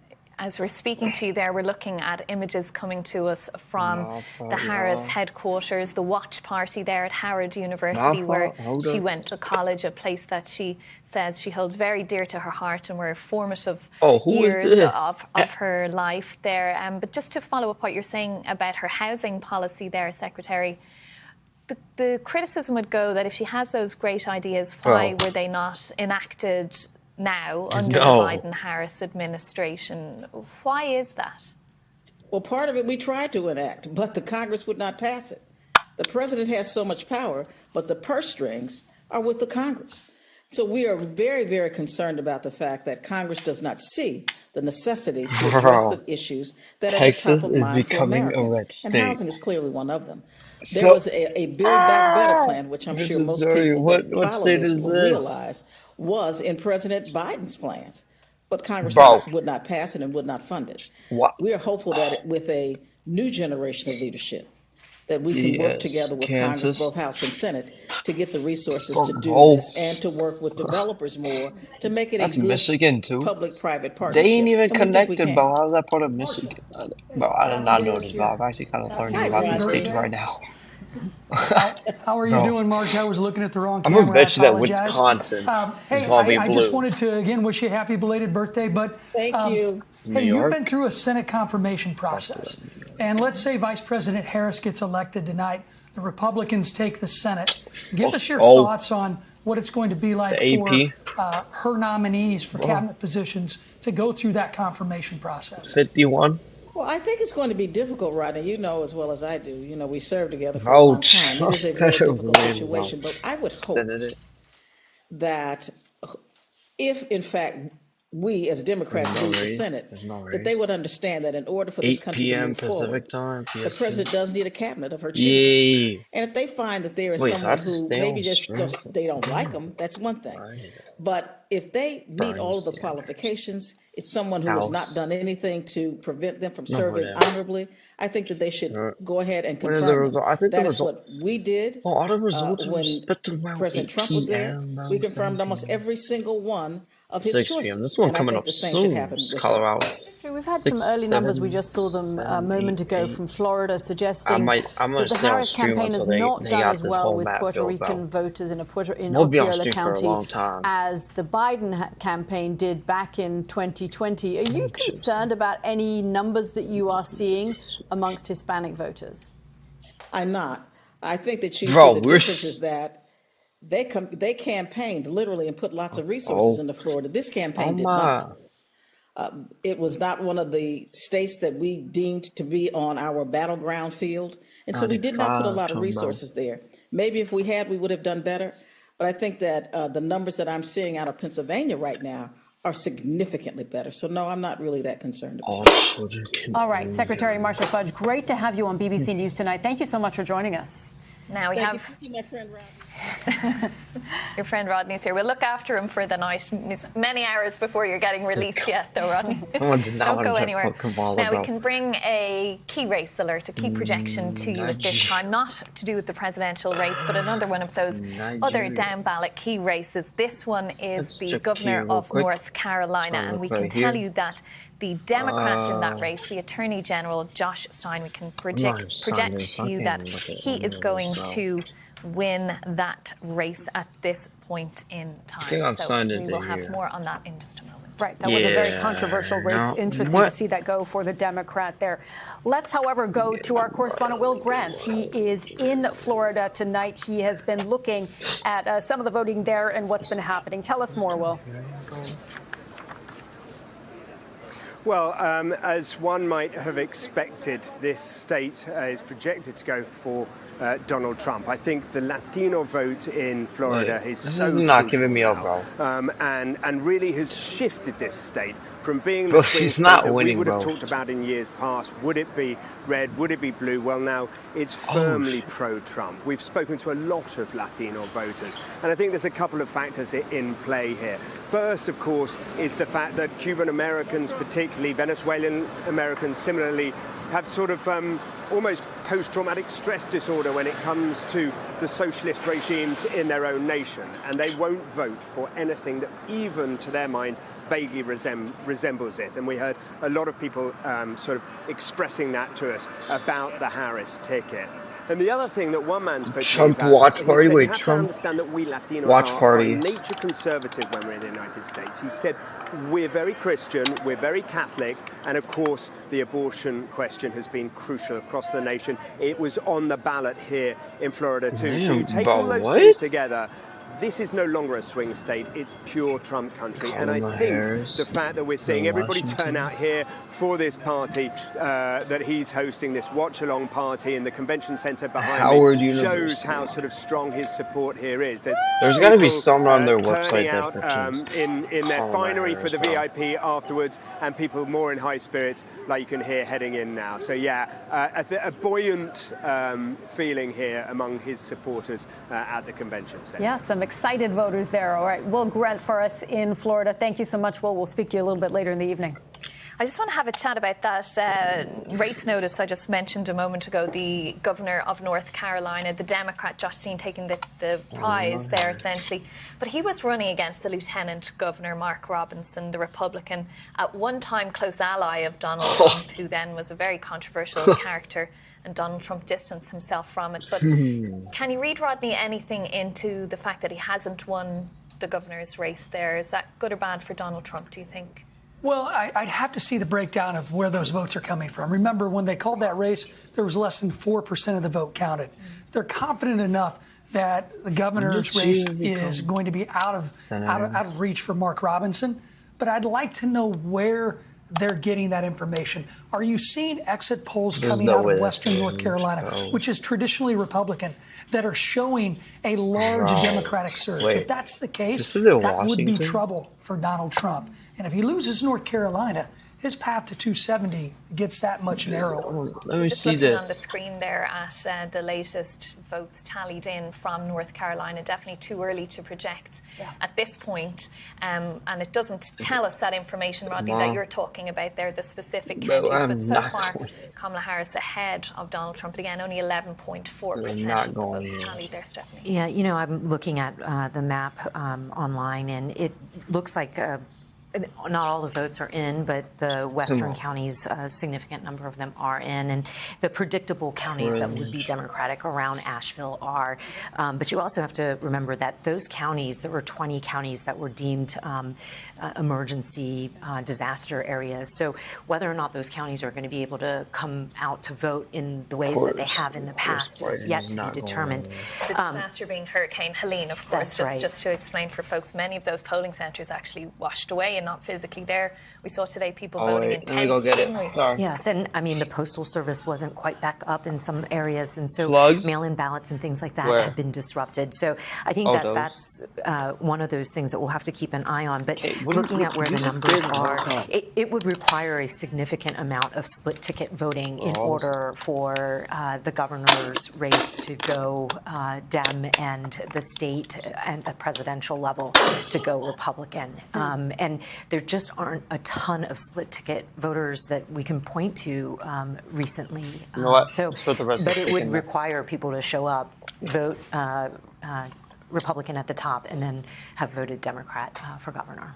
What do you think, Caddy? Because, you know, it is interesting, and we also talked about the fact that there was a lot of mis and disinformation surrounding Hurricane Helene that swept through the state in early October and really devastated the central belt of that state. Yeah, I mean, it had some of the worst misinformation I think that we've seen, to the extent that at one point FEMA officials, the Federal Emergency Management Agency officials, had to actually stop their work because their own operators and their own workers were under a significant amount of threat from outside because there had been this going around online. There had been posts that they were only that the government was only helping people who lived in Democratic areas, not people who lived in Republican areas. This was not the case, but it was enough to put these FEMA workers under threat. So yeah, that was a problem. I mean, I think it's actually the point I was going to make about Stephanie, and I think it's particularly worth our viewers around the world here realizing this, is that when you vote for president of the United States, my daughter voted in Chicago early voting because she said there were 40 names on her ballot that she had to vote for. You're voting for president, you're voting for governor, as you were in North Carolina some years, you're voting for senators, you're voting for members of Congress. I mean, you're voting for the kind of district dog walker. I mean, it really gets down to that point. And if you are a diligent citizen, you have to research all of these. It can take you an awful long time, which is why I think a lot of people have voted early, because, as my daughter said, I can't possibly research all of these judges while I'm standing there in the booth and people are lining up behind me. So I think that gets to this whole issue of early voting versus on-the-day voting. And I think what we've been tripped up by in recent elections, it happened in 2020, I was covering that here for the BBC, was you get the early information that comes out, but that doesn't necessarily include the information from on the day. So I'm actually picking up some nervousness compared to the beginning of the program from Democratic sources that I'm talking to about some of the numbers that they're seeing. But we don't know whether those numbers are reflective of the final tally. And I think we all have to be very careful of this idea that there may be a red mirage or a blue wave or a Just explain quickly what that means. So a red mirage was something that we all, oh my goodness, this is like hanging chads from two cats. How long is your meeting? The red mirage is the idea that people voted, that you get votes counted from on the day quicker than you get early votes, and Republicans tended to vote on the day. That may not longer be the case this year, but it was certainly the case back in 2020. This is a bad trip down memory lane. I'm having PTSD. Well, it's just a reminder of where things were a few years ago with the pandemic as well, and how voting patterns really have changed, haven't they? You know, looking at mail-in ballots and such, and how that has become very popular. I think the voting mode has changed so significantly that it's hard to model. And, you know, you can't use the 2016 approach, and you definitely can't use the 2020 approach. So what does it look like? I think we'll find out once this election is over what the current voting mode looks like for this country. Exactly. Well, we are coming up to another one of those key moments of the night. We're going step by step through the night as we're looking for polls closing in different states, results coming in. There are some that can be projected, some that cannot, but little by little we're getting a better picture of which way this election is headed as both candidates build that path to 270 electoral votes.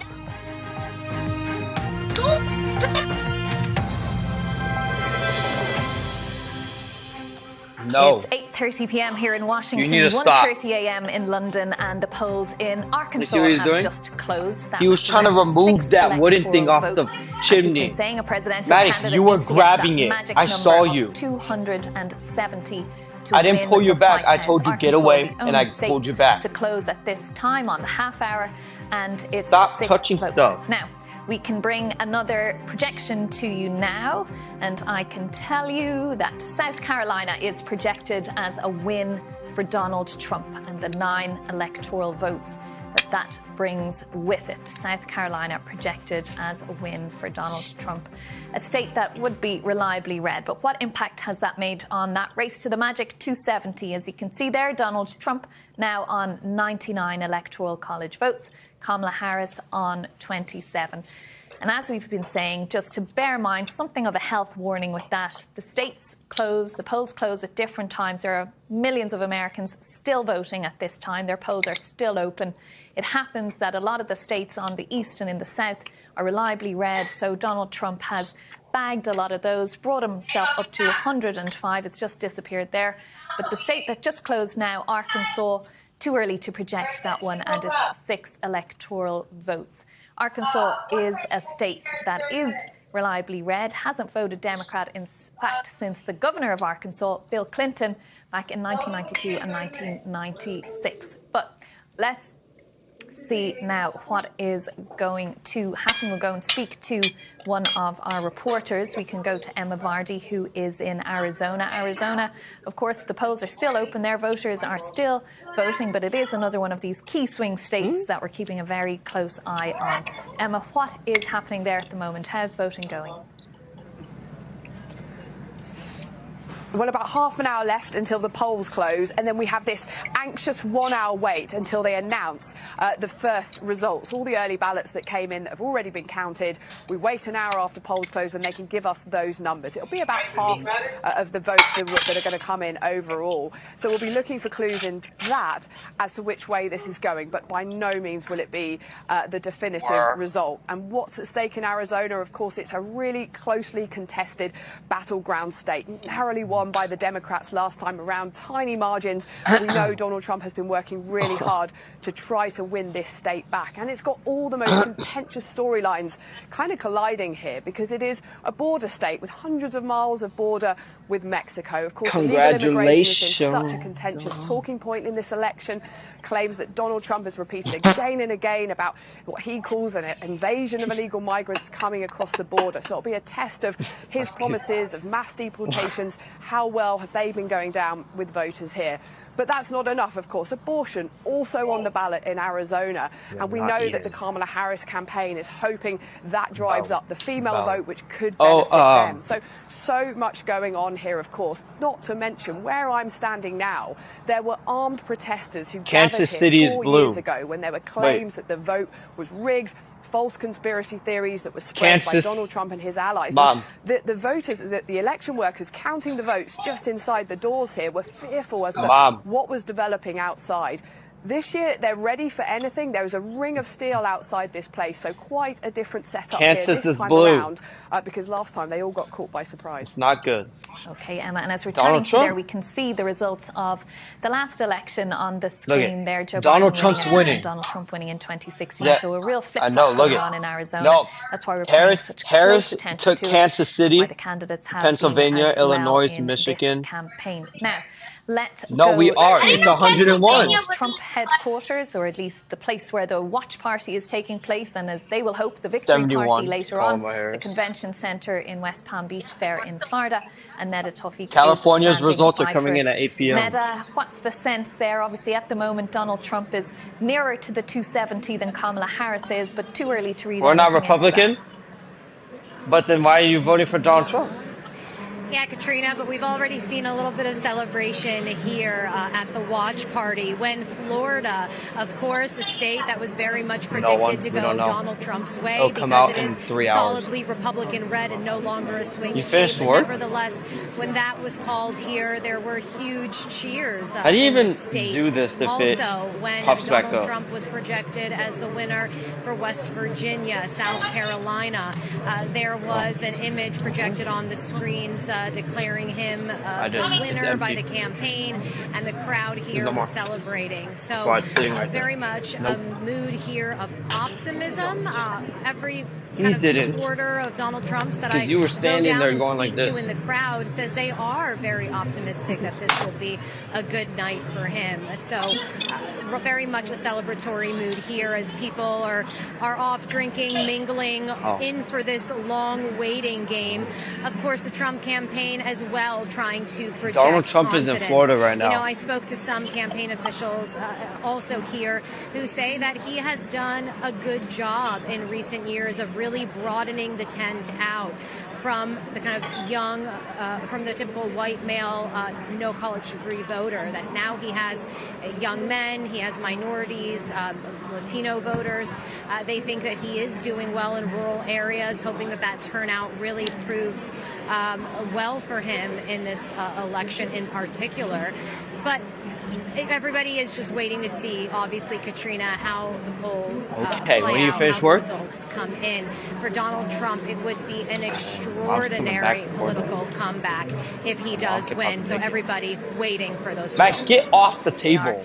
And we can bring some more good news for Donald Trump. The state of Arkansas, the polls just closed there 5 or 6 minutes ago. Our partners here in the US, CBS News, projecting that as a win for Donald Trump and the 6 electoral votes that come with Arkansas. Arkansas projected as a win for Donald Trump. A reliably red state, hasn't voted for a Democrat for president since Bill Clinton, who was, of course, the governor of Arkansas, so he had some bit of a home court advantage there. So there you can see Arkansas now projected as a win for Donald Trump and the 6 electoral votes.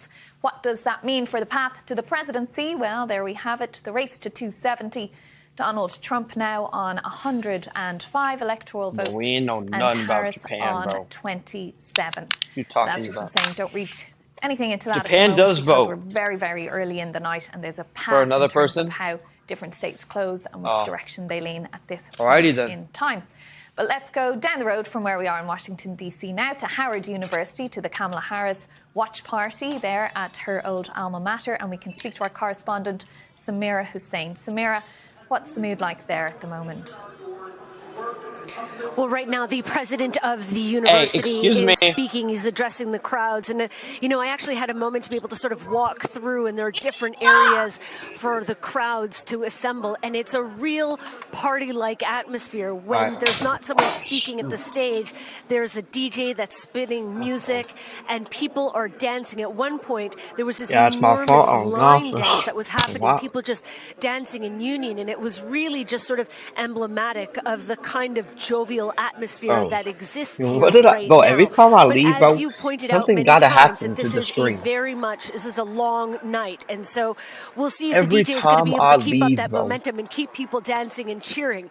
I think what was really, you know, that really stood out for me in looking at the crowds was seeing just how young everyone was. Bro, this thing and goes just late how into the many damn little night, girls bro. have also I come might here. I actually crossed paths with 3 girls who must have been about 10 years old, and they were wearing matching sequins. The only reason Donald Trump won Florida is because he's in it right now, bro. That's got to be one of the reasons, bro. Shows how important a moment He's in it right now, bro. That's got to be one of the reasons. The first woman of color to be the head of a national ticket for president. I mean, already that is a momentous thing, and I think there's so many people here. They just want to be here for what happens next. Now, look. The polls have been razor close for months now, and now we've come to the end, and it's still that close. But no matter what, for the people here, it was just so important to be on this campus for whatever the outcome. And Samira, is the vice president there at the moment, or is she at her home, the vice president's home and observatory circle here in Washington? Howard University. Naval Observatory, pardon me. Well, so earlier we saw her thing earlier today. She actually said that she was going to be having a family dinner at home. Apparently, it is a tradition of her and her family's, and that dinner's not going to happen until about 9:45 this evening. And then eventually, she should be making her way to Howard University. But of course, it will really be dependent on how quickly or what sort of direction the polls are going to be going in. Thank you for that. Now, let's go and have a look at some more exit poll information that we have, as the day has that for us now. So we've been talking so far about a national picture, but let's look at a battleground state because voting has closed in Georgia. So we can look at a detailed breakdown of how different groups have voted. And what we're seeing is a stark difference, a division amongst racial lines. Now you'll see that about 7 in 10 white voters voted for Donald Trump. Whereas when you look at who voted for Kamala Harris, it's very different. About 8 out of 10 black voters have voted for Kamala Harris. Now, both those figures are about on par with 2020, though when it comes to black voters, it's maybe just a little less for Kamala Harris than it was for Joe Biden in 2020. We also see that more black women voted for Kamala Harris than black men, though, again, that's the same as in 2020 for Joe Biden. So overall, you're seeing that black voters are driving the vote for the Democrats, as they did in 2016 for Hillary Clinton, as they did in 2020 for Joe Biden, and as they're doing now for Kamala Harris in 2020. Bro, she's not going in, bro. Trump, white voters, particularly white voters without college degrees, if Harris are wins, holding bro, steady for Donald Trump. Now, if you look at the Hispanic Latino voters, Kamala Harris is in the lead, though that number is still slightly less than it was in 2020. And then when you're looking at the gender split, and of course this is something that there's been a lot of attention on throughout this campaign. The gender gap is something that we've talked about several times. About half of women, a little over half of women voted for Kamala Harris.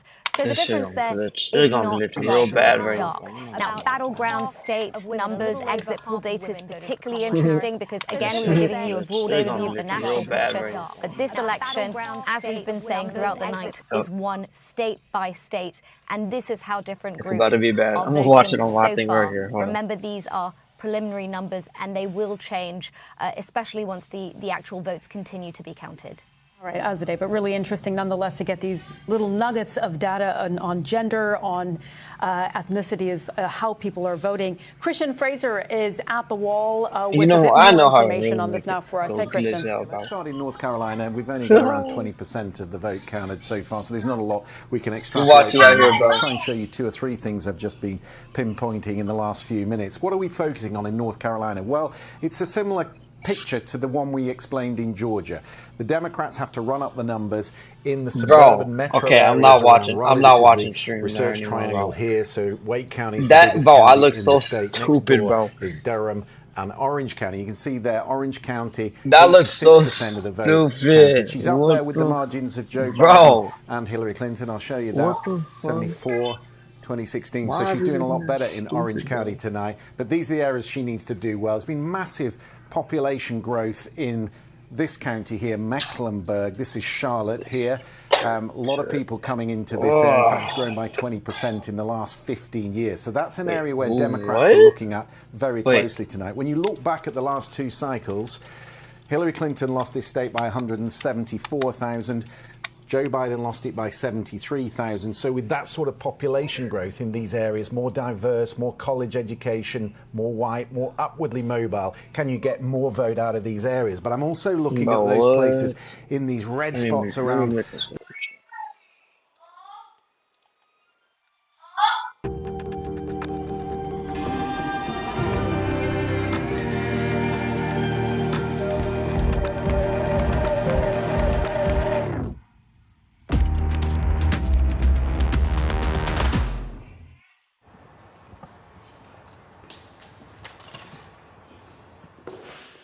Could you see a world where you don't declare victory tonight? Yeah, I mean, I'm hearing the same things that you're hearing. I'm hearing states where I'm up by a lot, but they won't have a final number for MAGA. People who are concerned that you didn't concede the election in 2020 when you lost, they're concerned that if you lost this election, you wouldn't concede again. What do you say to those people? I think they're crazy. If I lose an election, if it's a fair election... Lying ass, bro. Lying.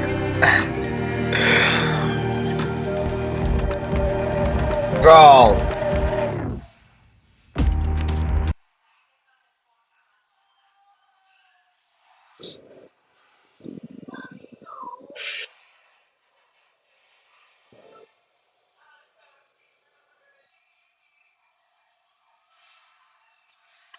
Bro, dude, he called him garbage for real, bro. Donald Trump has no character. He's He doesn't give a damn about the Latino community. And just the other day, his rally called Puerto Rico a floating island of garbage. Well, let me tell you something. I don't know the Puerto Rican that I know, or Puerto Rico where I'm in my home state of Delaware. They're good, decent, honorable people. The only garbage I see floating out there is his supporters. What the hell is he talking about, bro? This dude's out of his mind, bro. Watch, how old? Oh shit, let me turn that back on. My fault. 72%, Actually, let me turn it off. 79%.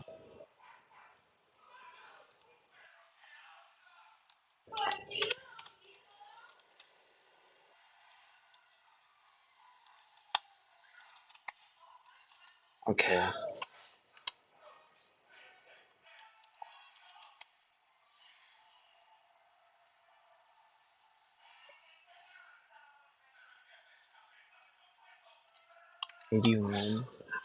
Okay, they're not like far off apart, but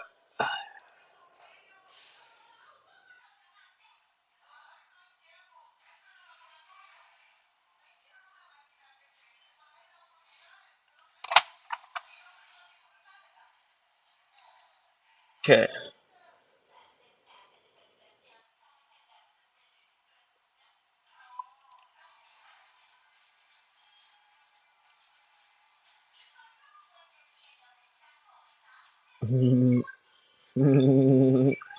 No, okay, so they're not far off apart. Wait, does something happen? Oh, I'm not even watching.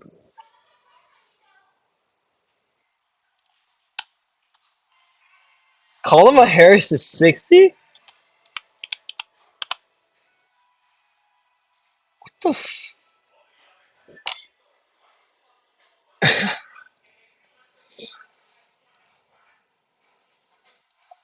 Okay, JD Vance. Okay, I believe that JD Vance is 40. Well, actually, no, 'cause I first saw him, bro. I seriously thought dude was like 33, 34. I did not know dude was 40 years old.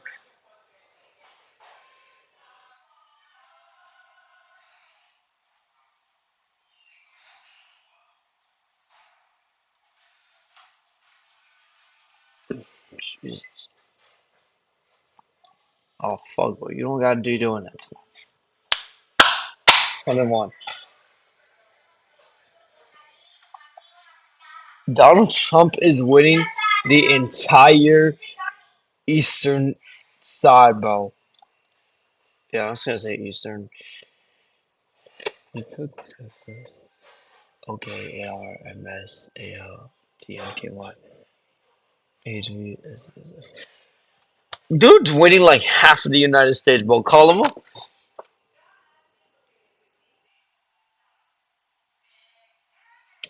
She ain't winning shit. Hold on. Oh, shit. I need to check that too. I have not checked that in a minute, bro. Wait.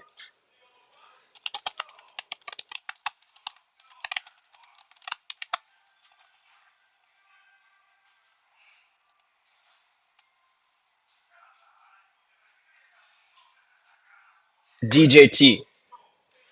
Okay, New York Stock Exchange.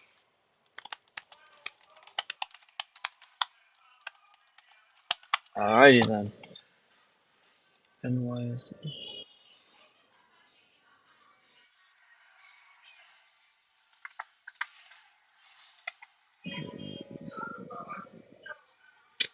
Oh. DJT.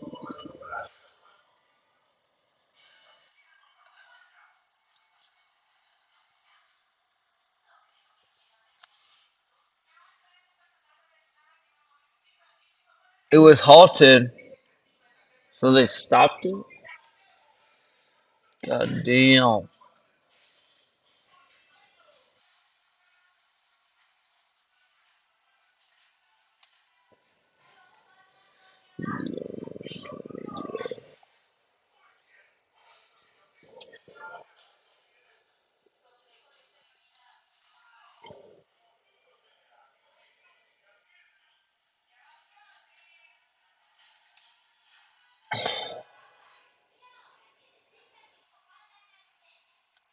Bro, what? What? What?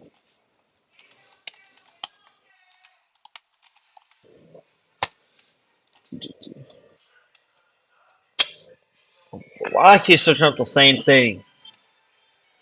It was halted 3 times. Go! Is that an Android?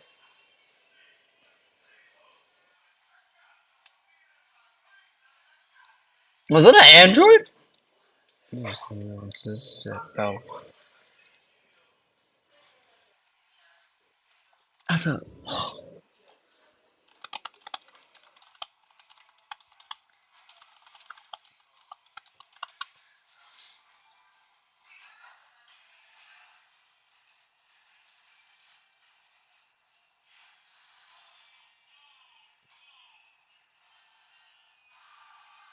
Dude probably owns like 60, 100,000 followers. It dropped 15%. God.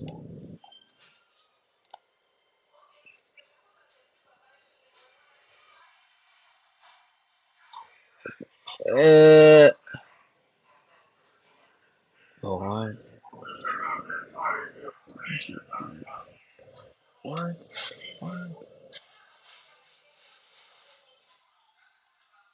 Bro, how is this even a damn? I'm just gonna switch it.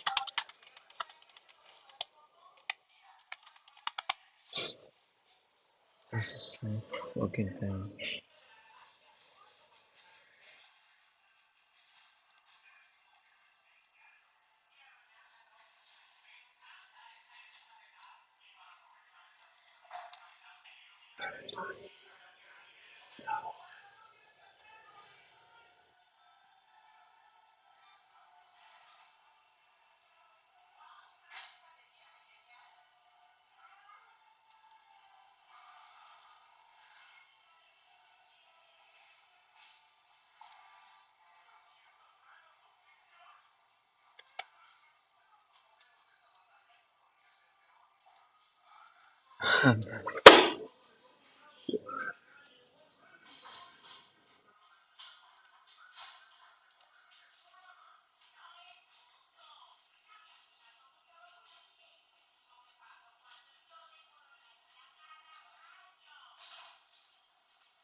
That's why. Bro, they didn't really have to. We did not have to pay like no $15 to see that was the reason.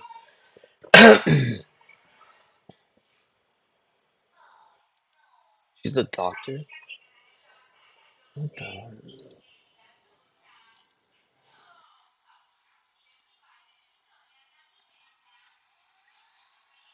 Ain't nobody voting for her, bro.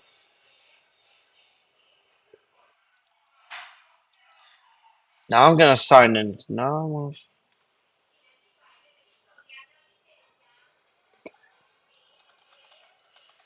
wait, no, no, no, no, no, no, no, nope, nope, nope, nope, nope. Oh, that got leaked.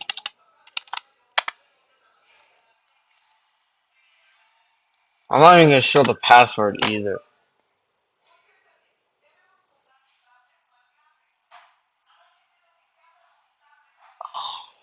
Okay, I'm not. I'm not gonna look at it. I'm gonna look at it somewhere else. Since this thing don't want to do shit. Val, I almost showed my password. Jesus, bro.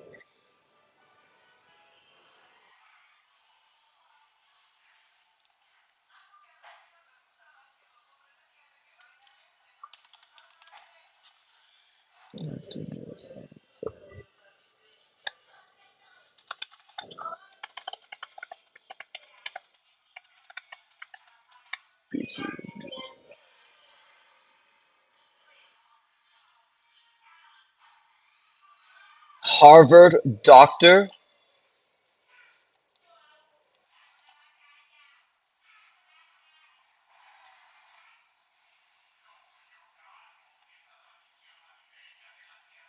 Not even, bro. I don't even know.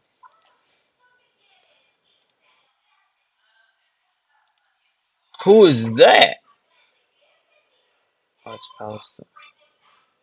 Of course, it's Palestine.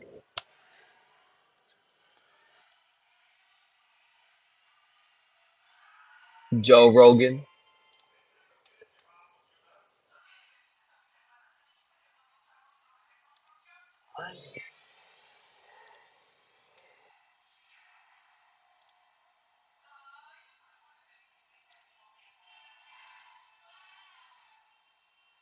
It's all about timing. It's all about the timing. Timing's I think good. our timing's perfect. Do you even have a scar on your ear? You got anything on there? I do. What do we say? What do you got So, right over here.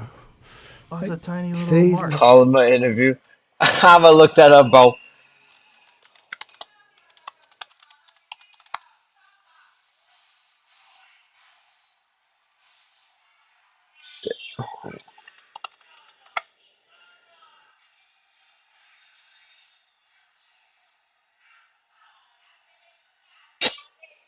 There is no one, bro. Wait, Joe Rogan.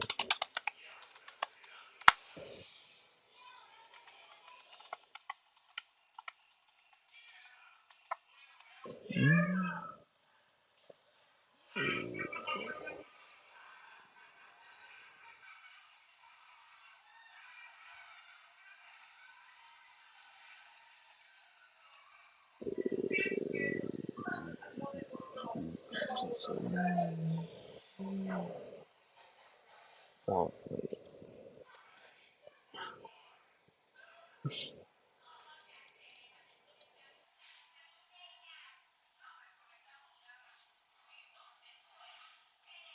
wait.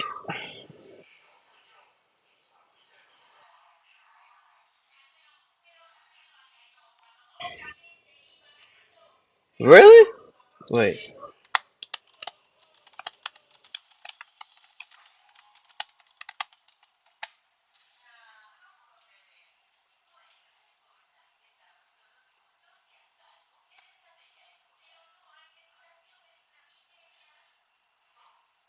He endorsed Trump on election eve, bro.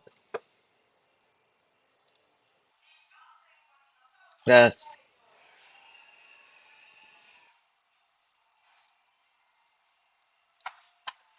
Hold up. I might have to leave. I'm gonna leave again in a minute.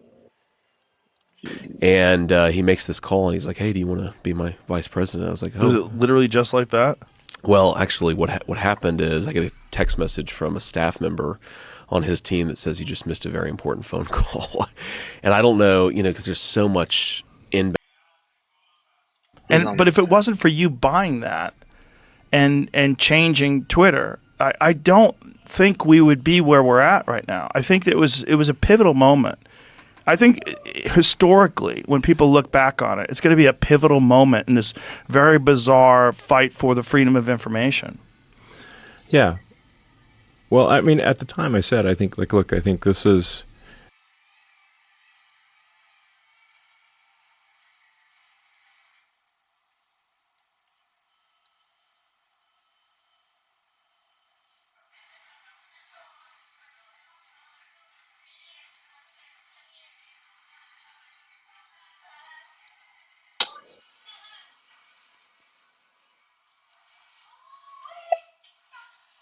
The God. Dude's doing everything. Tell him, chat. I'm trying to... Dr. Phil. One of my philosophies is I believe in a meritocracy. Dude, I'm not even supposed to... We're supposed to be watching the election, but why am I not looking? swing states, 15 states, including the swing states of Arizona, Michigan, and Wisconsin. Arizona voting has now been extended at 10 locations for 2 hours. An emergency court there granted the extension after there were glitches at those locations earlier in the day. So that will obviously add to the time there. Voting has also just ended in Colorado, Iowa, Kansas, Louisiana, Minnesota, Nebraska, New Mexico, New York, North Dakota, South Dakota, Texas, and Wyoming. That is a lot of states. So together, these states make up 163 electoral votes.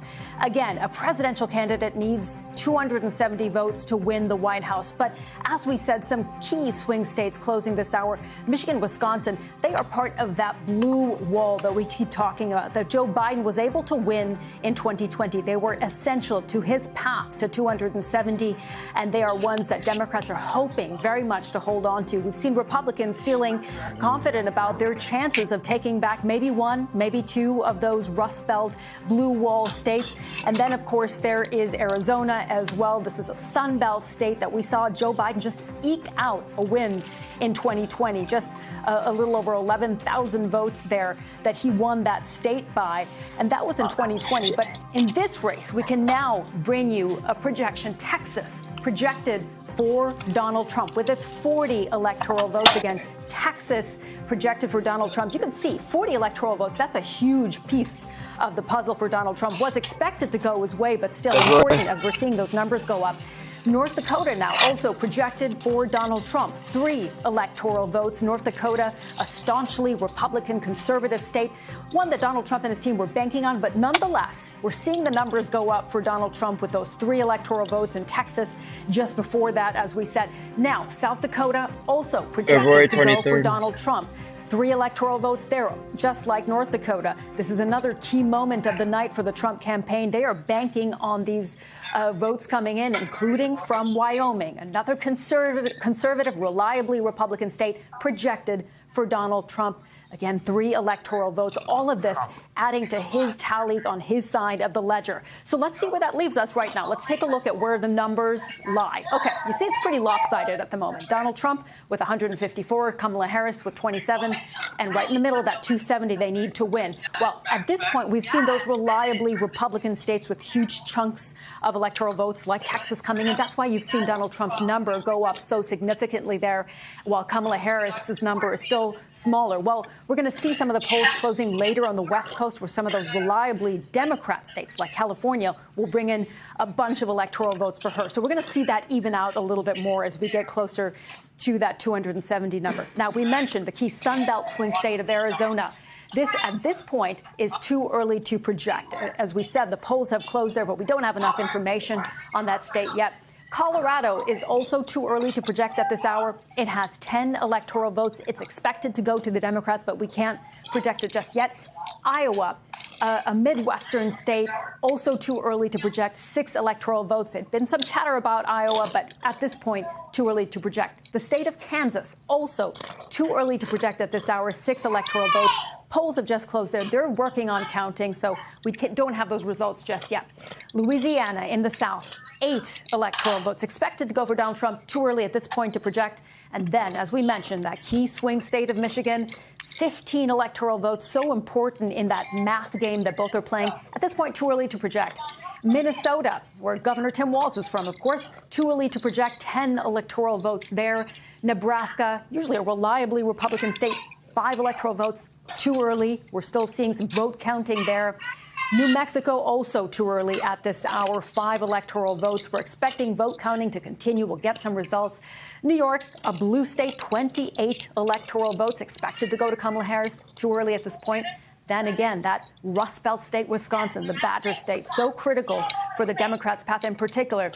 So too early to project at this point. But that has 10 electoral votes. Both teams very keen to win that. Let's go up to Christian Frazier, because he's been looking at Wisconsin and Michigan and just what the votes are telling us there and why they're so important, of course. Yeah, well, 2 of our 7 battleground states, polls have now closed. Let's flip back to 2020, because it's more instructive when you're looking at Wisconsin and Joe Biden. He won this, of course, by 30,000 votes. It was very tight. It's a very similar story to the other battleground states. So you see a lot of red on this map. The Democrats, of course, have to run it up in the suburban metro areas, so Milwaukee certainly. And here in Dane County, there's a really interesting trend in Dane County. Since 2000, Democrats have put on a 20,000 extra vote share in every cycle. So they certainly need that out of Dane County tonight. That's Madison and the University of Wisconsin. The lookout here as well in La Crosse. There are 3 colleges out here. This is very blue-collar country, actually, but a lot of young voters out there. So we will see what Donald Trump gets out of that. He has that propensity, of course, to pull out the blue-collar workers across the map. What happens there tonight is an interesting spot in Wisconsin. But we'll be looking from his perspective at what we call the wow counties, the collar counties around Milwaukee. So you're talking about Zauke, you're talking about Washington, and Waukesha. This is about 1 in 5 votes if you include Racine in the state, and this is where he did quite well in 2016. So he'll be looking there, and he'll also be looking at Packers country up here in Brown. I think this is quite purple because Joe Biden did quite well in this area in 2020. And then I'll just point you to this. This is Door County here. Only around 30,000 voters here. Joe Biden, you can see, just won it by a handful of votes. Let me put it here for you. There you go. You can see he only won it by 250 votes. But this is a really interesting thing. Door is the weather vane of the state. They have got the presidential race correct in every cycle since 1996. So where goes Door, goes the rest of the state. Let's have a quick look at, we'll come back to Arizona. Let me go back the other way and we'll go across the way to Michigan. Here we go. Sorry, let me go back. There we go. Right, Michigan. What's really interesting about Michigan, again, what you'll see across the map is that, if I flip it back to 2020, there's a lot of red here. So on the peninsula and in the northern part of the state, Donald Trump runs it up quite a lot. But this is really only 15% of the vote. In 2020, Joe Biden put on 5% in 9 counties around the south here, and that is about 1/3 of the vote these counties account for. So he was running up the vote again in suburban areas. Now, what are we looking at? We're looking at Wayne County, because this is Detroit, 70% black. She needs to do a lot better in Detroit than Hillary Clinton did in 2016. Really, the collapse in the black vote in Detroit was the reason she lost the state. But we're also looking tonight in Wayne County at Dearborn. You'll have heard a lot about that. About 130,000 there, 30,000 Arab Americans, many of them Lebanese, who are deeply unhappy, of course, about the situation in the Middle East. Many of them said they were going to be uncommitted tonight. They couldn't vote for Donald Trump, who introduced a Muslim ban, but they couldn't vote for Kamala Harris. Do they come back to the Democratic fold or not? We'll have a look at these 2 counties as well. Macomb County, this is very much Trump territory. Blue-collar, auto workers, machine workers, very much Trump territory. But next door, I want to hear this. I want to hear this. And debt and more. The 2 establishment parties have failed us. They don't work for working people. They work for Wall Street and War Machine. Working people are struggling with the cost of food and housing and health care and child care and debt and more.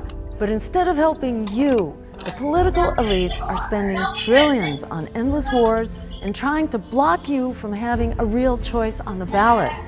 Our campaign has real solutions that work for working people, from Medicare for all to rent control, social housing, a $25 minimum wage, a Green New Deal for a livable future for our children, and an end to police violence and endless war and genocide. So ignore the politicians and the pundits saying you don't count and resistance is futile. Check it out at JillStein2024.com and forget the lesser evil. Fight for the greater good like our lives depend on it, because they do. I'm Jill Stein and I approve this message. Why did that end to police violence and endless war and... Why is that so blurry? You've got really more suburban area, more affluent. The women have really turned Oakland County really from a Republican area back to a Democratic area. And one last thing I just want to look at, this state here, which is red, this is a bellwether state, Grand Traverse. This is cherry country, okay? And it really did narrow in 2020. People don't really understand it. They wondered if COVID was one of the reasons. But they'll look at that very closely tonight, because you know what they say, life is a bowl of cherries. She ain't even winning, bro. Wash the dishes. I've had cherries from there, and they are pretty. Sometimes you gotta eat the cherries. Sometimes you gotta eat the cherries. We'll ask Christian what that meant later. But what cherries is you don't have to wash the dishes. Just eat them. Okay, well, we've been talking about Michigan and Wisconsin. Let's see if we can actually go to those places now, because in Michigan first, we have our correspondent Ione Wells standing by. First, she's been speaking to voters for about a week now. They're following the latest that's happening in Michigan. Ione, great to see you again. But I was give us a trying sense to at find this him point a in the most evening wanted how role. things are going there. Well, I am at a Democrats watch party here in Detroit, Michigan, and as we know from the look at right now. so far, it is still, of course, I'll wait much for too something early to to call which way load Michigan up, might bro. be going, but there's been a couple of things that have been a cause for I was just optimism looking at in the this room yesterday. here, one of which is Oakland County, which we heard a bit about just now. This is a state that since 2008 has really been moving towards the Democrats. It's a state that used to be traditionally quite Republican. It's an area that's wealthier, more sort of middle class than some parts of the state in particular, and as a result, This one kind of the sad Democrats have been too, quite bro. pleased that they've managed to flip Right Republicans here. in states like that, counties like that in the state over the years, and I think the fact Bro, that they but will this was be back building on that potentially in that county is something that will give them optimism 2012, tonight, bro. He did although this it in is still 2012, bro. too early to This say. dude's Of been course, wanted not for all the like votes, over even in that county, have been counted yet. 10 Another years. potential cause for optimism in this room so far, there was a bit of a cheer that went out when some of the early results have started coming in the Senate race here, which is also being watched incredibly closely, that race between Alyssa Satkin and the Republican Mike Rogers. Now, again, only about 8% of votes for the Senate race have been counted so far, so it is still too early to say, but with the results that we do have, Alyssa Satkin, the Democrat candidate, is slightly in the lead at the moment. Much, Ione. And we're going to come back to the wall here because we do have another projection to bring you at this hour. We can tell you more about some of the states where the polls have just closed, and we can see here Delaware projected for Kamala Harris, the state of Delaware, home state of Joe Biden, the president, the current president, with its 3 electoral votes going to Kamala Harris. So let's see where that leaves us now. Again, the number's still pretty lopsided. Only 3 added to Kamala Harris's tally with Delaware. Innocent she's is at wanted. 30. Donald Trump at 154. Again, I think it's very like a big early cartel in the thing. evening, we're going to see those numbers get I think it's the closer cartel. and closer as the night goes on. We mentioned, though, we're watching those key swing states where polls have closed. One of them we were talking about was Wisconsin, of course. He's Our wanted for correspondent Carl Nassman is something to standing do by with for like us there in kidnapping. Madison, where he's been tracking things. Carl, just give us an idea of how people are feeling there. Are they nervous? Are we getting a sense of where things are going?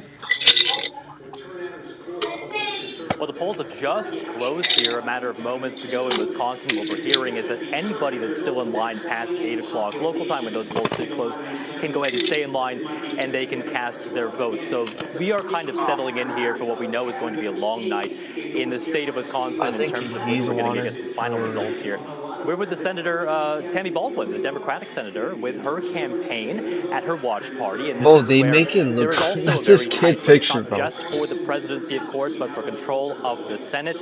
She is battling her Republican challenger, Eric Hovde. That is also projected to be a very, very tight race. In terms of the results and when we're going to see some counting done, some initial results coming in, we're expecting it to be in the smaller areas of the state first. The outer rural counties, the small towns, the ones that tend to favor Donald Trump. He's Those will be wanted for the reporting biggest first, and scam in that 2016. contributes Money up. to this red mirage, what they called it in 2020, where we see a state turn red in the beginning and then start to go a little bit more blue as the larger areas of the state start to count. One of those cities we'll be watching closely tonight is Milwaukee, the county of Milwaukee, obviously a very large part of this state. It had a bit of a counting snafu earlier in the evening. About 31,000 ballots had to be recounted. That was due to a machine door on a counting machine not being closed. Wait, I want to see Both something now. party observers were in the room. They both agreed to go ahead and recount those votes. So this has been something that's been taking place. In fact, they brought in the fire department. Reportedly, a couple dozen firefighters are there now to help catch up. They think that might have lost some time. It was already going to take a long time there in Milwaukee County. And again, we're going to be waiting a long time because of a pile of initial votes, those early votes in Milwaukee, in Madison. They're going to take some time to count, but those are the 2 big areas, as we heard Christian explaining. Those are where the Democratic strongholds are. So we will be waiting potentially past midnight here to start to get some of those results. We'll be waiting with you, Carl, of course. Thank you so much, Carl Nassman in Madison, Wisconsin. I'm not looking Now let's have a look at Arizona, and we can speak to former U.S. ambassador to Turkey, former U.S. senator for Arizona, Republican Senator Jeff Flake is with us now. Thanks for being with us on BBC. I seriously get on. Jeez.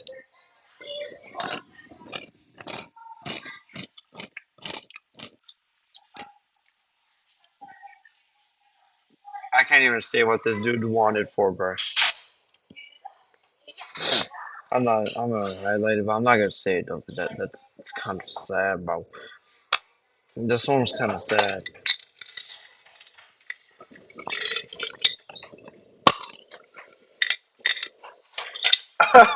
Bro.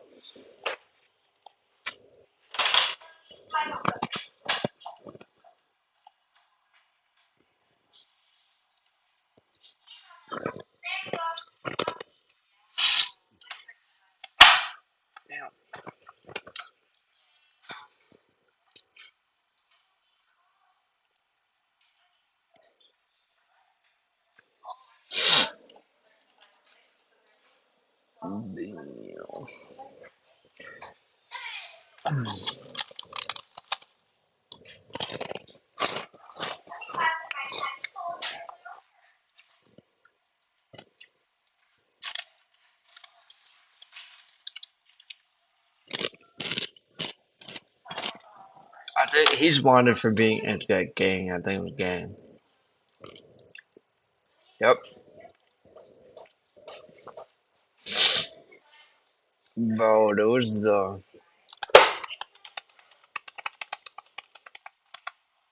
I know that is. Bro, there was the. Hold on.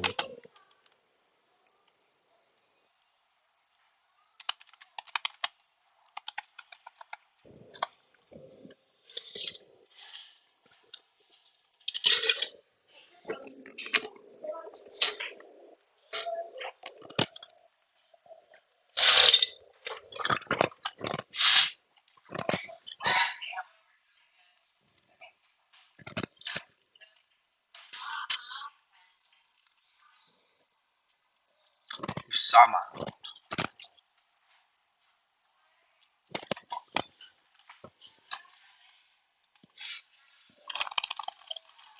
Boom.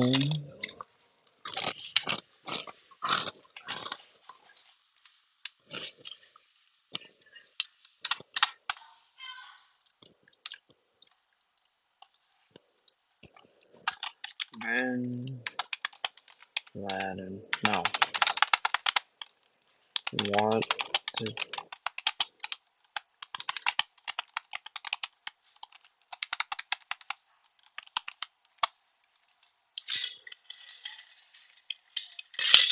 Bro.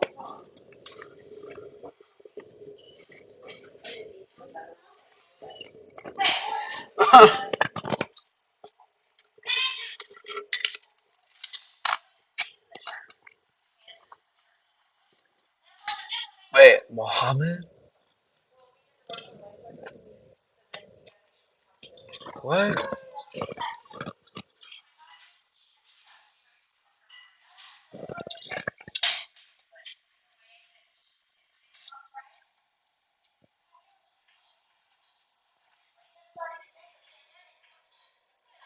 Muhammad Ali. I don't even remember that name, but I just.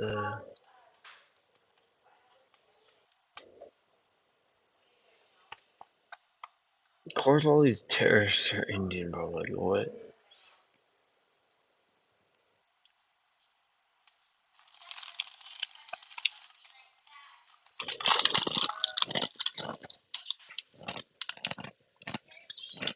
Egypt. Dude's not even from here, and he managed to get himself on the FBI.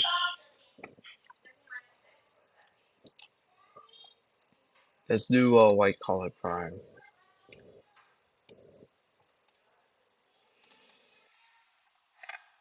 Alright.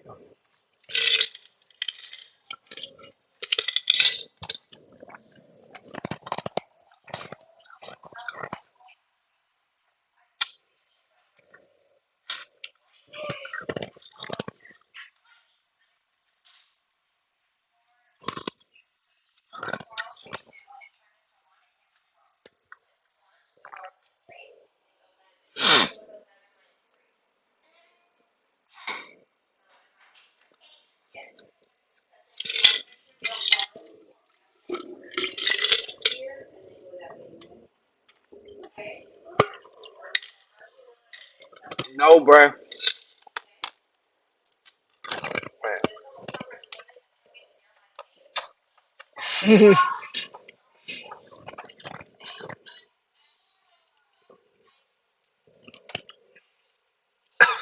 Bank fraud.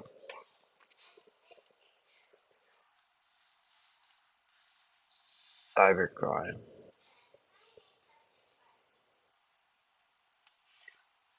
Most of this internet stuff got Chinese people on it, bro.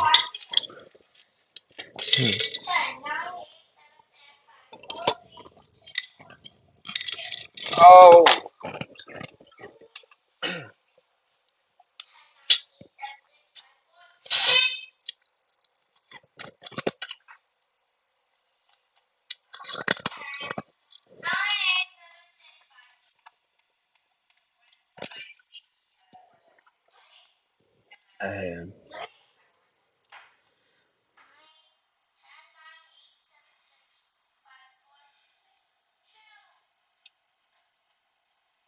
Oh. Internet theft. Let's do civil rights. Wait, there's no one on it right there? Terrible.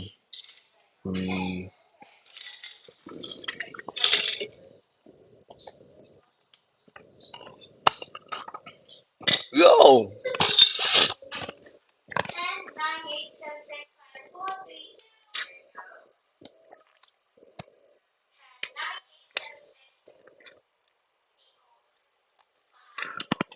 Damn. Who's this?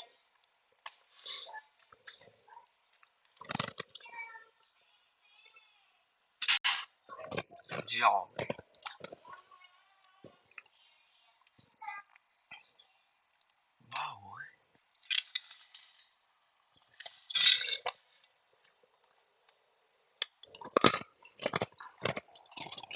Money.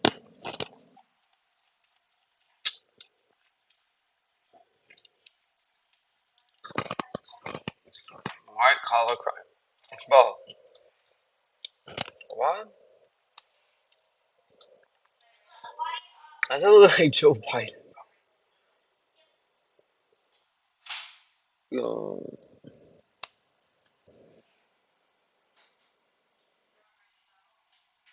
Criminal bank fraud. Bank fraud. Oh, I think I came here last year and he was so. This dude has been on the top 10 since like probably 2013. Maybe, yeah, 2013, 14. He's been on there for a while.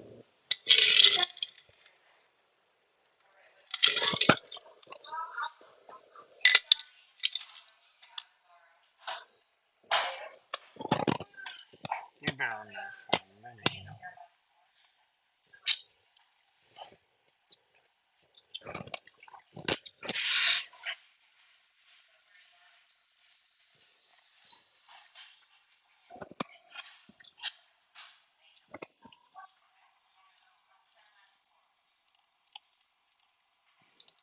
Oh, damn.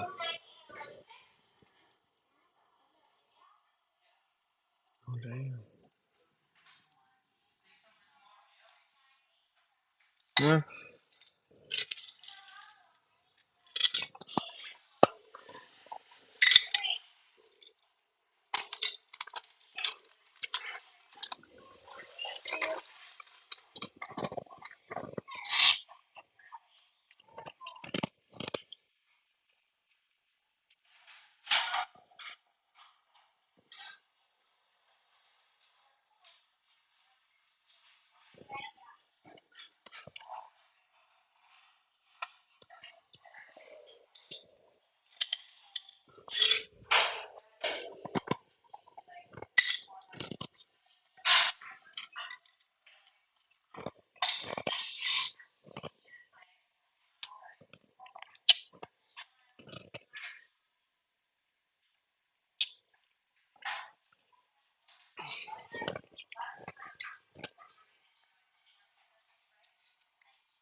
Are you starting?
Let's see what we put in there. I want to see this chat.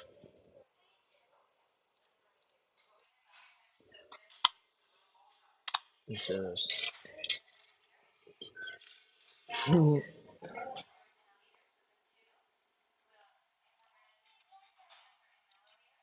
Oh.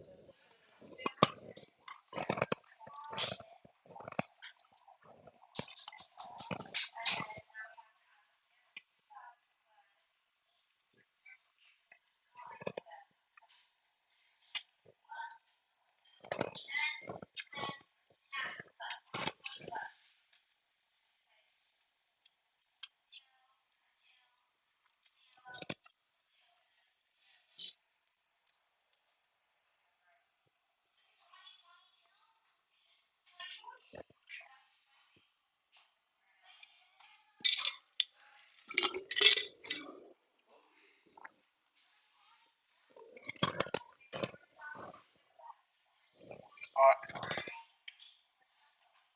We're gonna go. So if I'm being convinced that Donald Trump, bro. Donald Trump. Donald Trump's winning, bro. Donald Trump is definitely winning. Oh, Wyoming. Who is John? Donald Trump won Wyoming. He's taking over.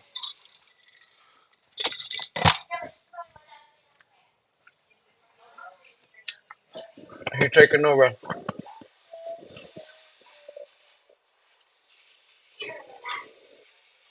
Yeah. Now I'm gonna kill Kahula ball.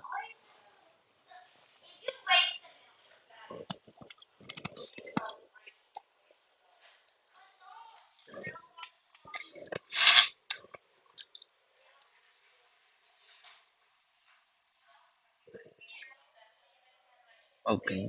Okay.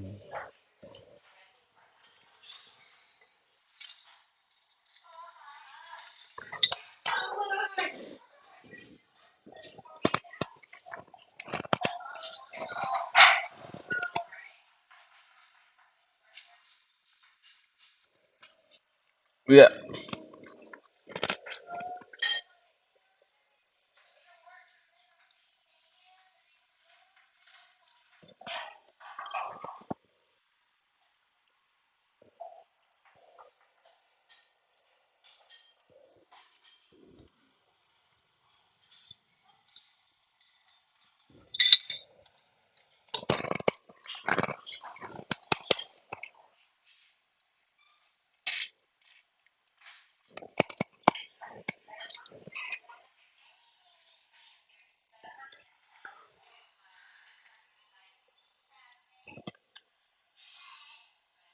What?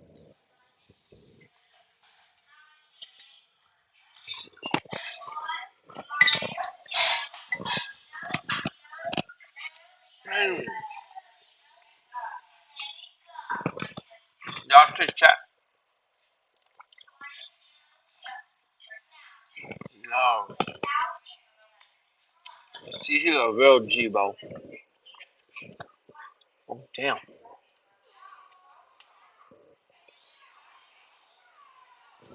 Oh, my, bro.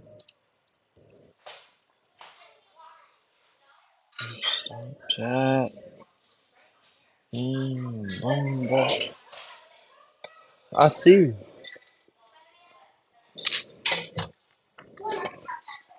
How was it?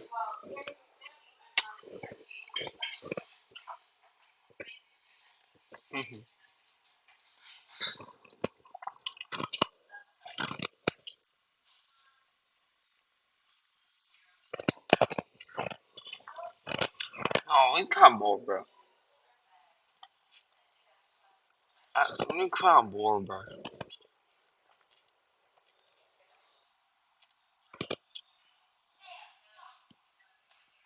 I need to get PH chat.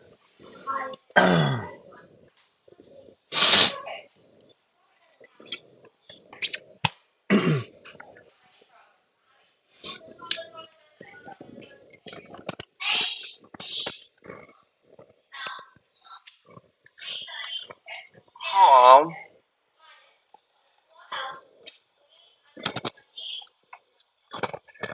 we're not here. Never could go. Oh, my mic's on, bro. I thought that thing was off. What?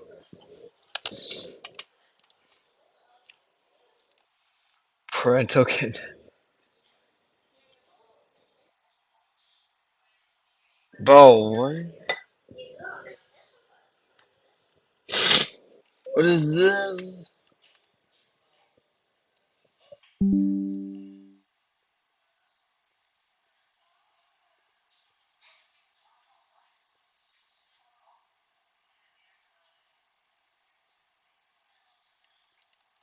That's why.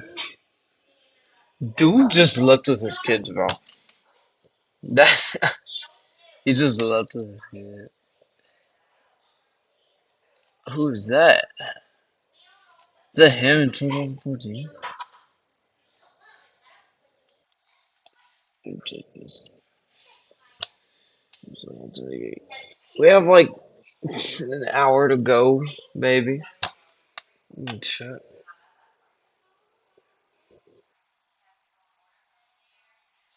To National Ontario.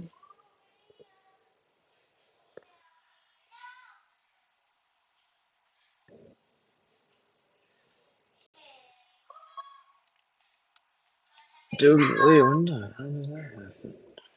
2023. What am I thinking?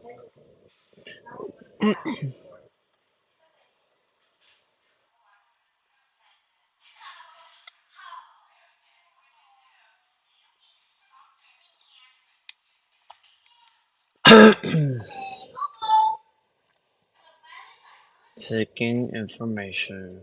Triple shooter. I was looking at these the other day too.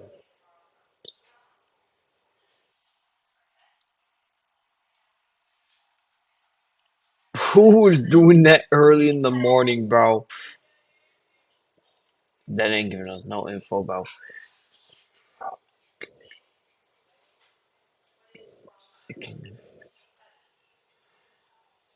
Why are they smiling, bro? It's like nothing was. He's a victim.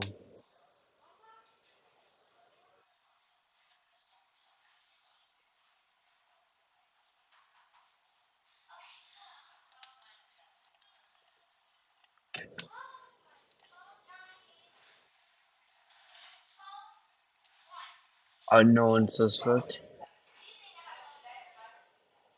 Bro, is that his name? It really says unknown. Armed and dangerous.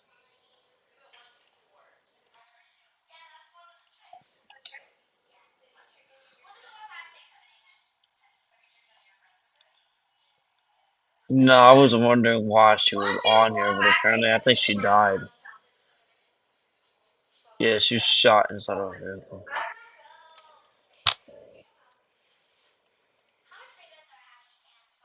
Church vandalism? Oh, bro. That's fucked, bro. That's fucked, bro. Causing damage. We want to see this. St. Peter. Hold on.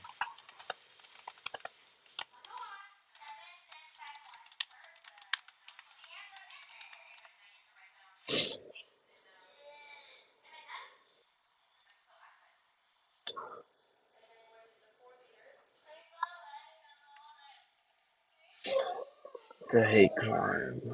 I'm sick of it. Yeah.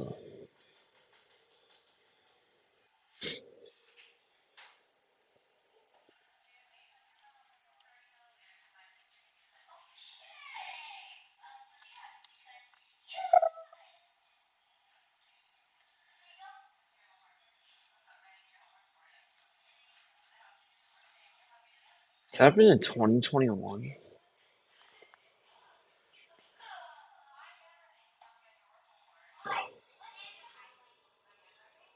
Yo, wait. I don't know why he's on here. Oh, he's a victim.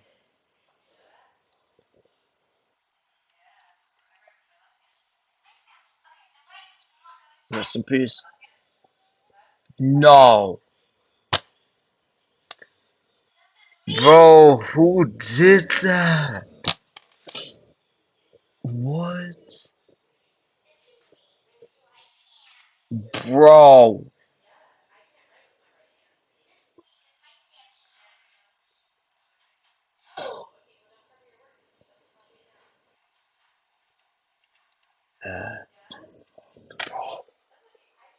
Bro. Nah, who did that? Not even funny.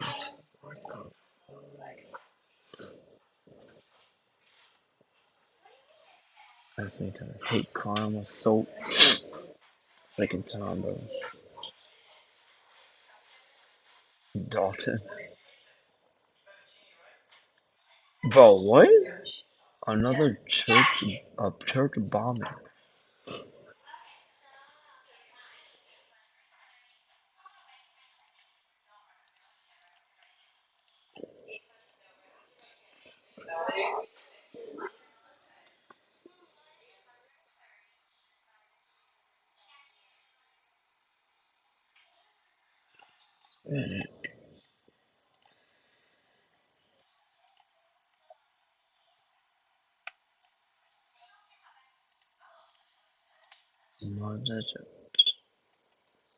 Who is that?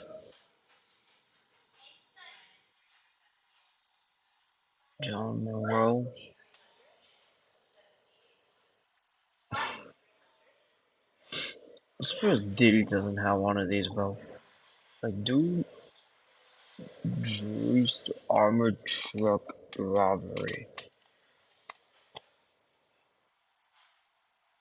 40 years old.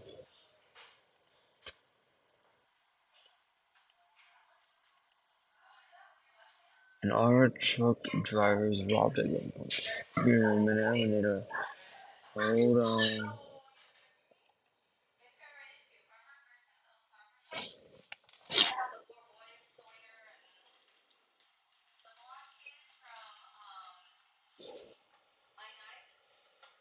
Huh.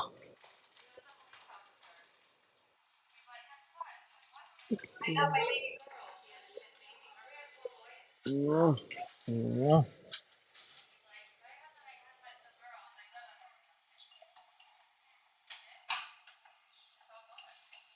Oh, damn. Oh, damn.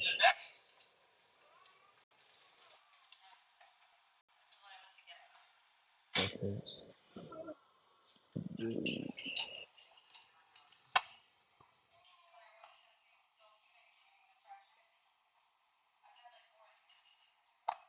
Donald Trump got Wyoming.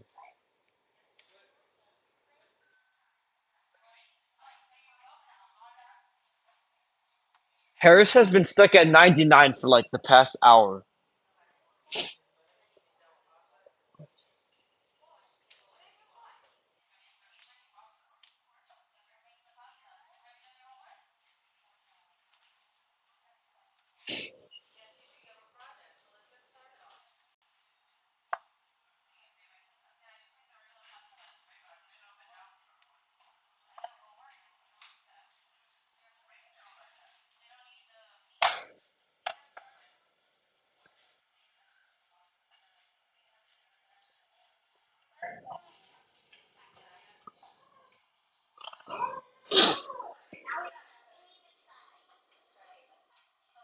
7. Do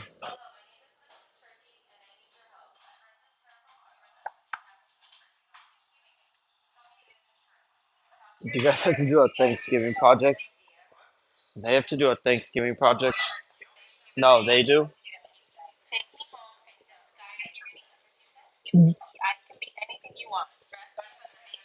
Yep. Yep. Yep.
Alright. I gotta check if my thing working.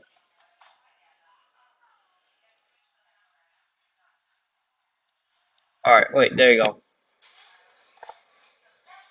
That's crazy that is happening right now. My camera, my camera. There you go. You got New Mexico? Ha! Colin was like 3,000 votes off, bro. She's been stuck at 99, bro. That's insane. 178. Bro, 178. Check chat. Yo. That one, bro. 637. Oh, damn, that was a while ago. Alright, you know what? We'll reply. We'll reply. Reply. Let's do it. You know, we're gonna engage with it. What the? Lobo. Where is it at?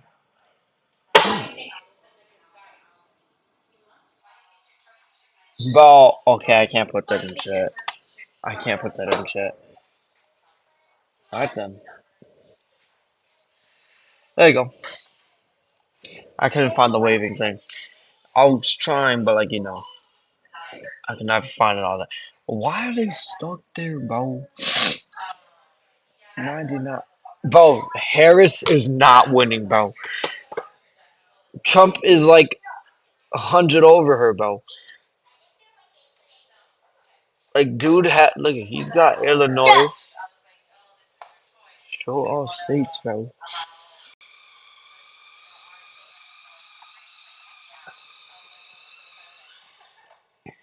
Election. 8 p.m., 8 p.m., 7 p.m. I'm gonna get it. 8 p.m., 8 p.m., 7, 7, 7. These are all the 8 ones, bro. We're gonna have to wait. This one's gonna come soon. Nevada. 8 p.m. Hold on, y'all. Give me a minute. Maddox. Maddox. Can you stop touching the stuff over here?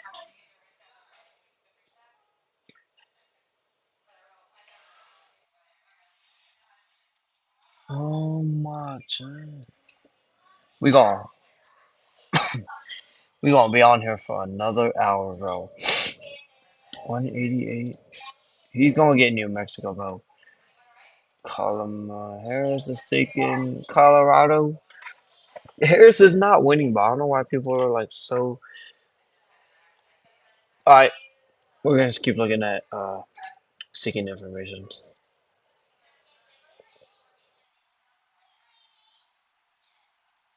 Whoa!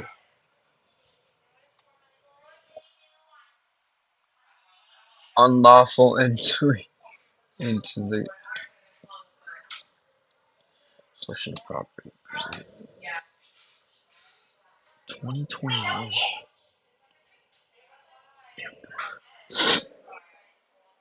United States Capitol line. Seeking Tylil. Who's that, bro? All these pictures look from the 2000s, bro. This one especially. Wait, what was that one? Oh my, bro. Pregnancy Resource Center vandalism. Wow. That happened at my last school, bro. Someone broke in with a rock.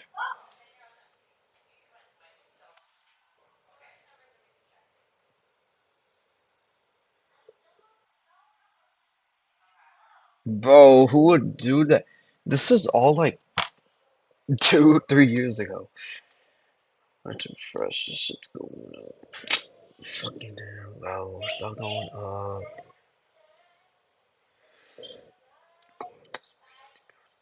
Alright, we go. That's messed up, bro. I shouldn't.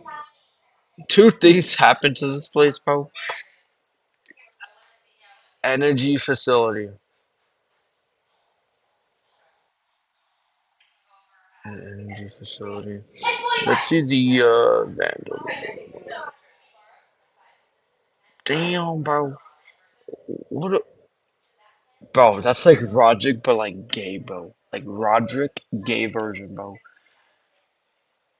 Roderick from Diary of the Wimpy Kid.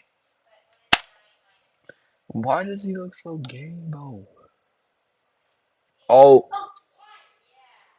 oh, sorry, sorry. I didn't mean to say that.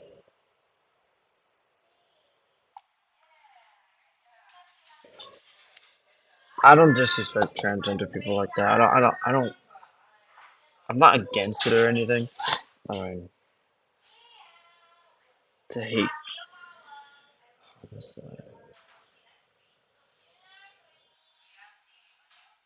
Someone had to have done something though. Jeremy, his name's Jeremy's transgender. Armored car robbery. Diana Oates. Arson. Yo. Herbert Whitehouse. Homicide. Homicide.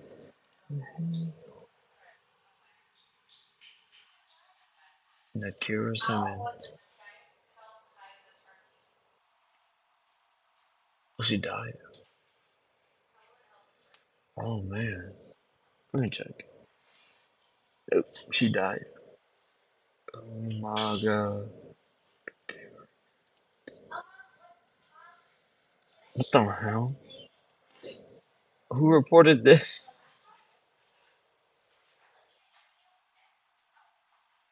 Bro, what? How do you report a violin stolen?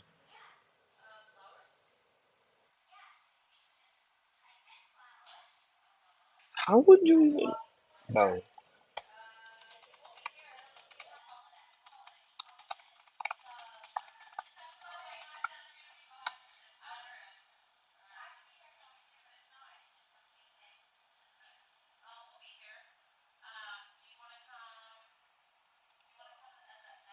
Stolen 1710. That's kind of funny. The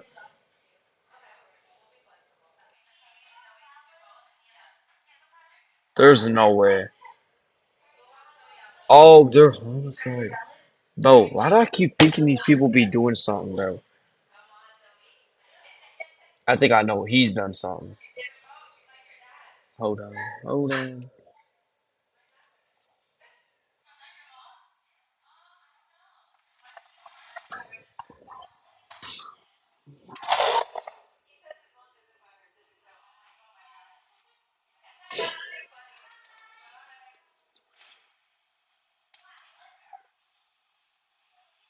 There is.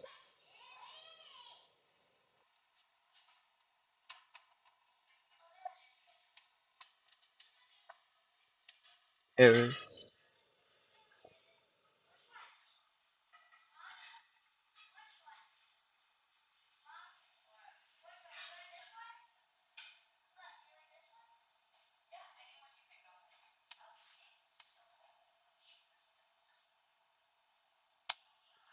Wait. Isn't really?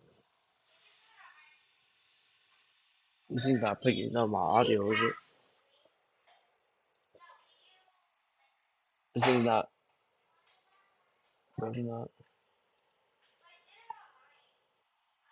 I think it's picking up my audio. No, no.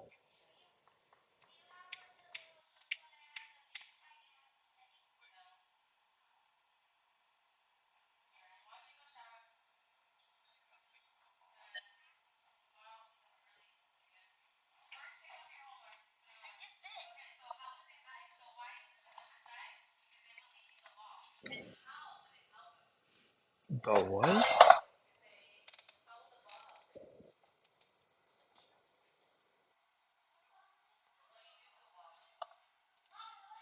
I really forgot to mute.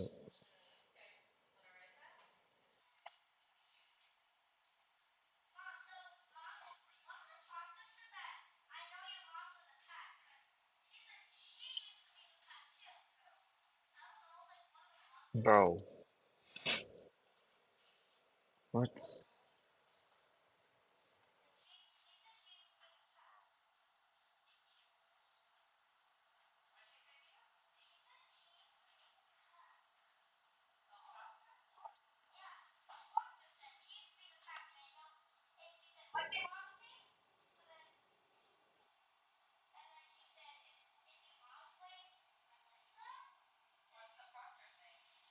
Wait.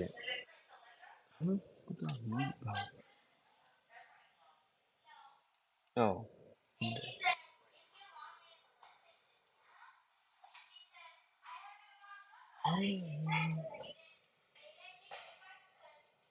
Okay, wait.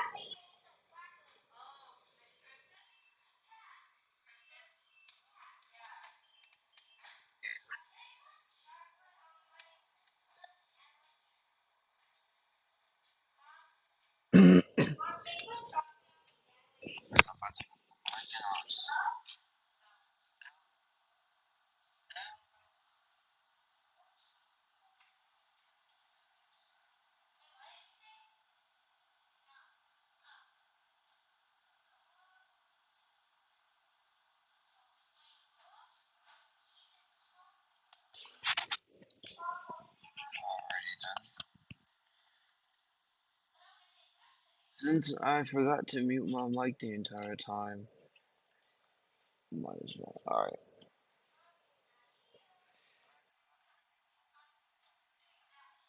Let's keep going, bro. Now, what?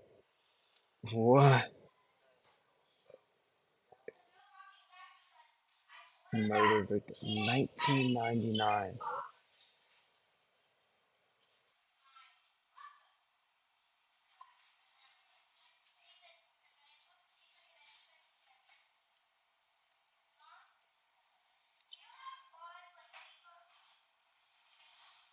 What?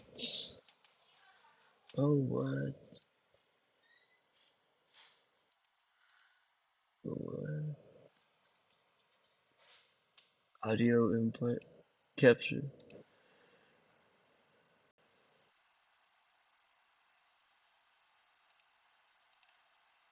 I remember something.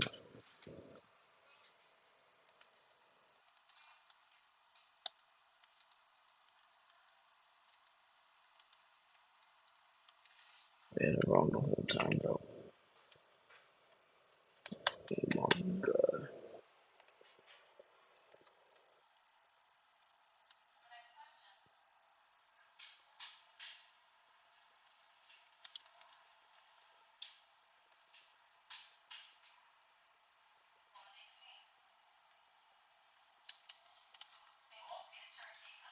Hold up.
Bro, why is this?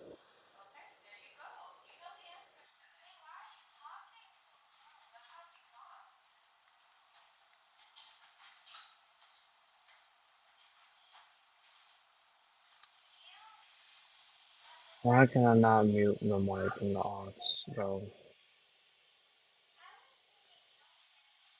Why can I not know, bro? My.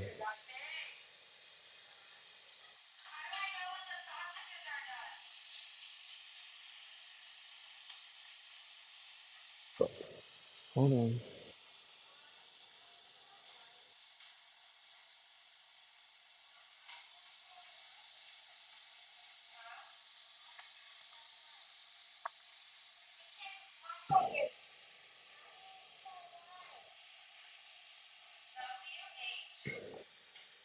OR.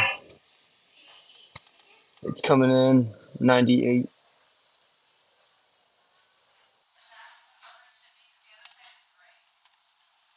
It's gonna come in.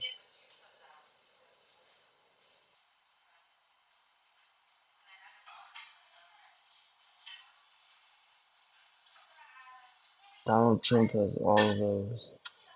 Oh no. Michigan is still reporting? Pennsylvania, New York. Let's keep looking at these. Virginia. We're the most wanted. Unknown suspect.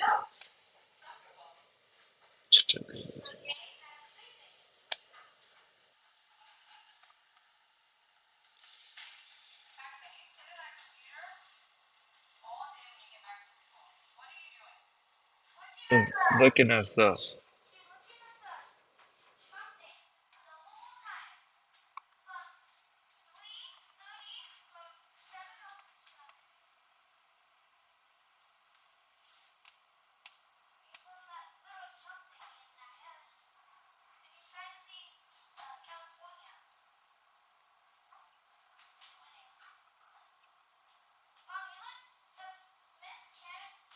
Like a suspect.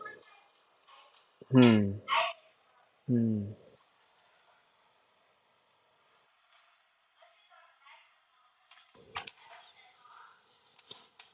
Unknowingly armed. Murder victims. Oh damn. Oh damn. Oh damn. Why did I just download? Oh.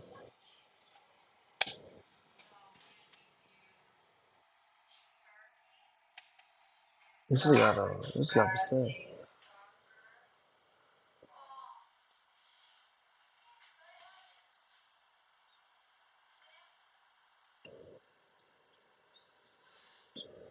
But Francis and Margaret Ferreter. 914 West 4th Street.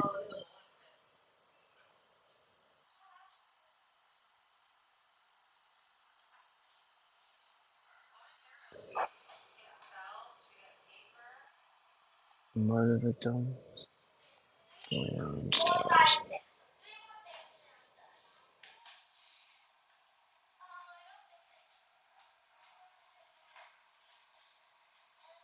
Oh shoot. Murder victims. Missing persons.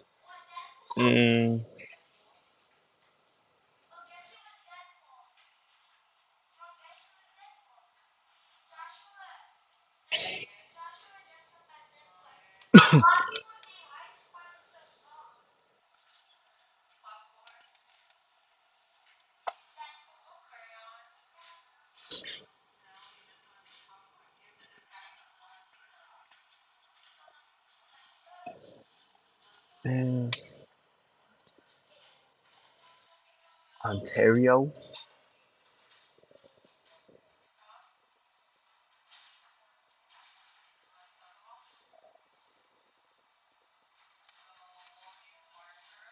Oh, this was the dude that was wanted that we saw earlier on stream. This dude was wanted earlier. That's the kid. Dang, bro. 1970.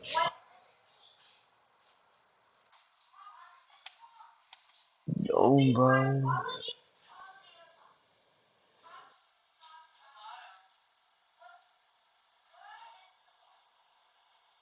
Is she still missing?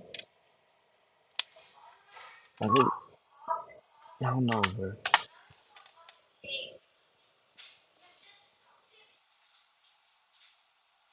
That's weird. That's weird.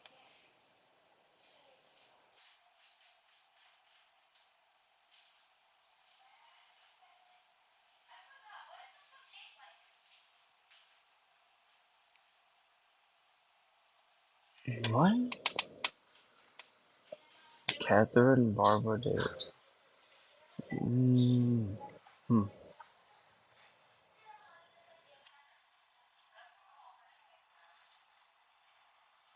Kidnapped.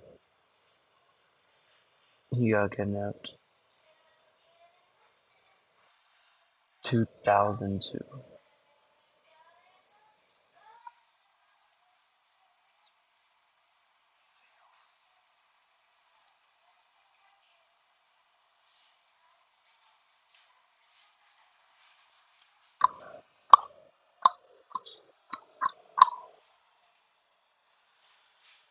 Got Oregon, Arizona. Oh, he got Arizona. New Mexico. He's getting New Mexico for sure.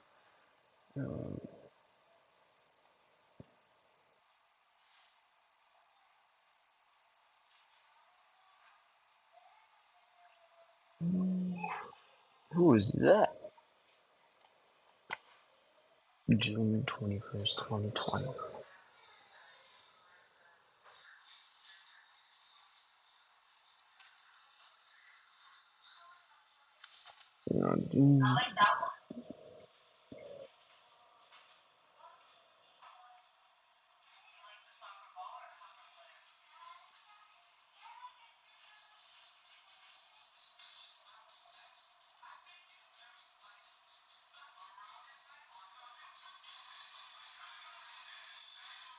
I guess so. Wanted. Check.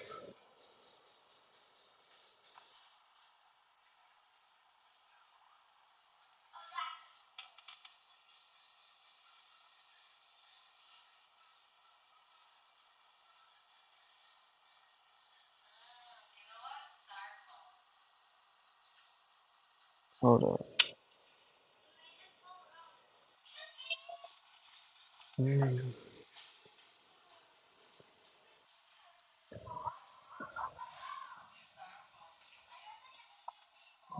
fault. Yeah, man. David Williams.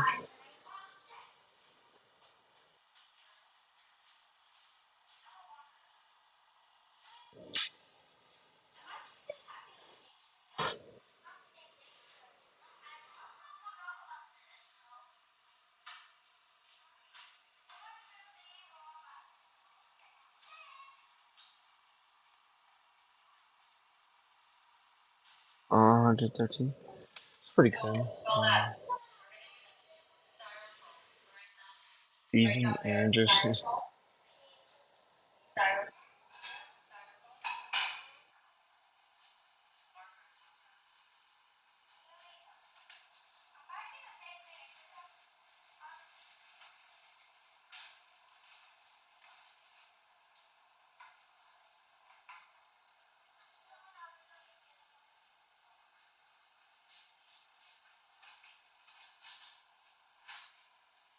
Oh, these are the two words that you were missing? Oh, shoot.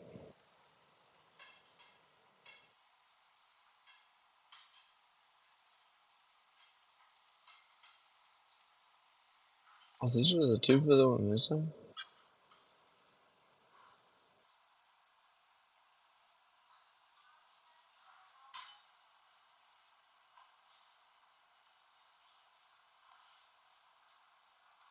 Damn.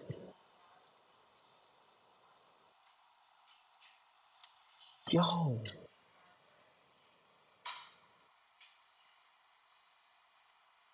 Yo.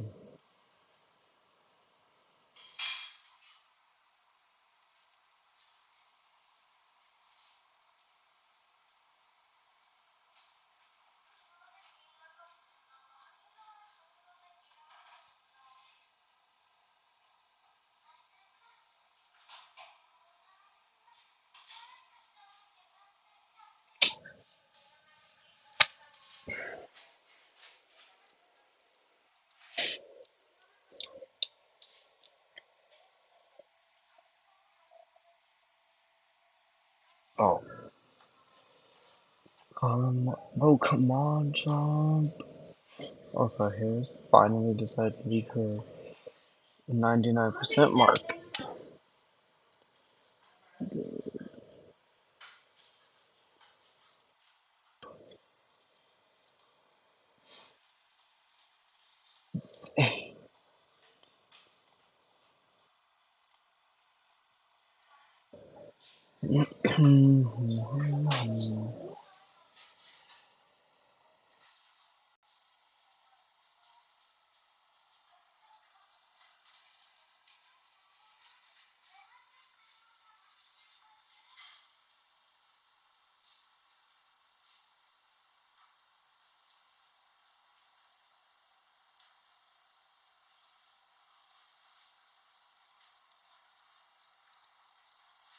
Wait.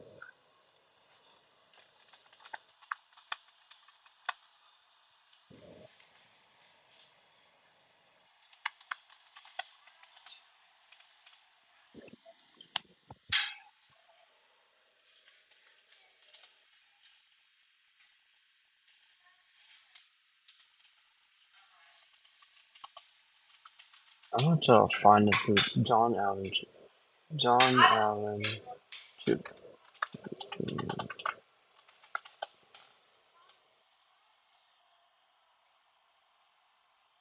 CHAU.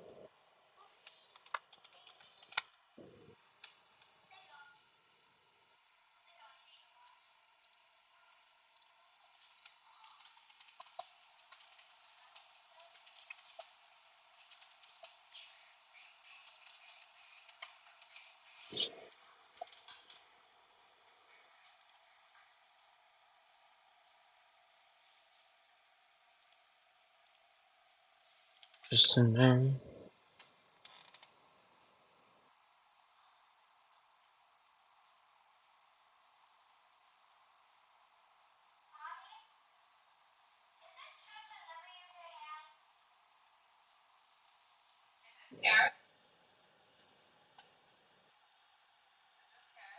Is there? Dang.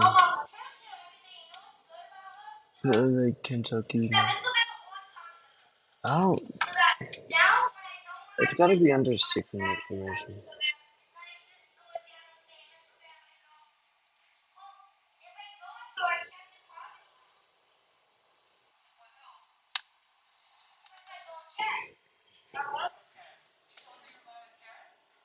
John Allen.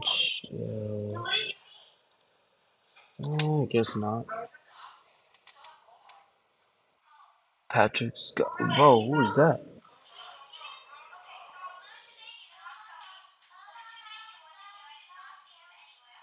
Oh! Patrick Scott Jr. was waiting at the bus stop for 62nd Street, Oakland. Boom. You know they can hear you?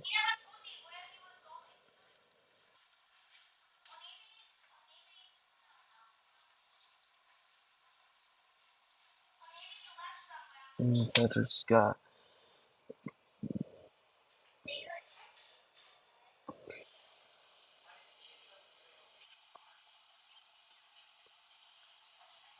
I miss this.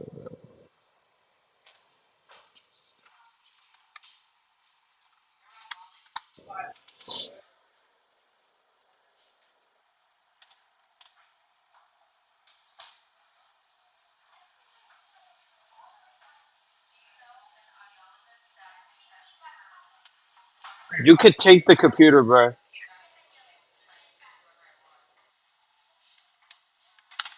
Take your computer, bro.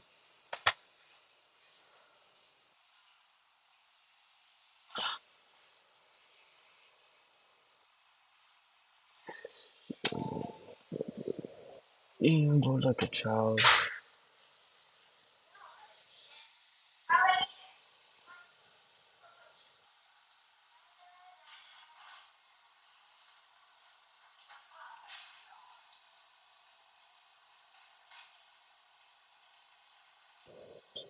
Well, that is true. Oh, yeah. Who's that?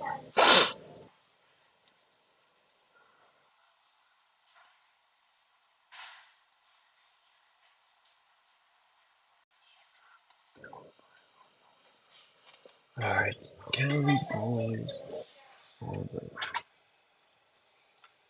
Colorado still has Arizona and New Mexico. But it's okay. Donald Trump has like 75% of America.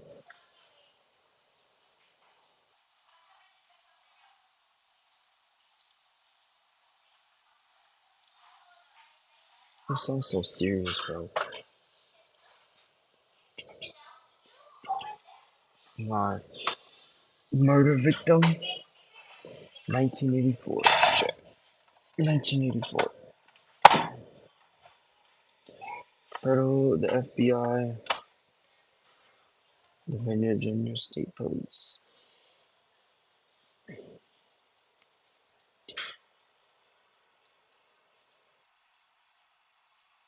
4:15 in the morning.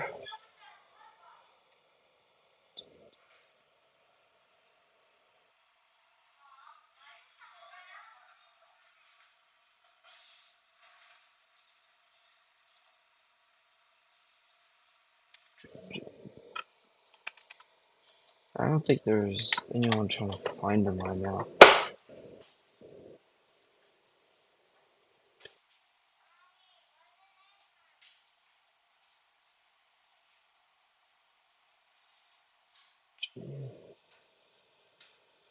Where's the veteran?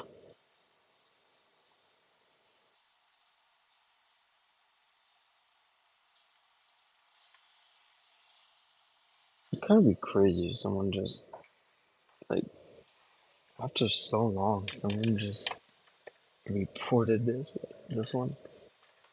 Like, I don't think this ain't gonna be,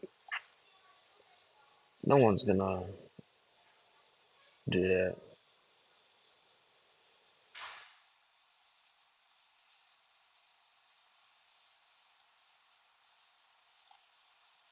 Wait, who's this?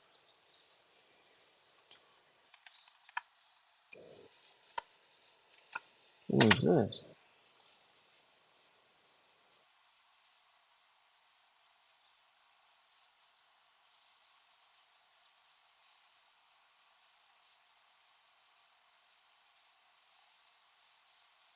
John Doe. Just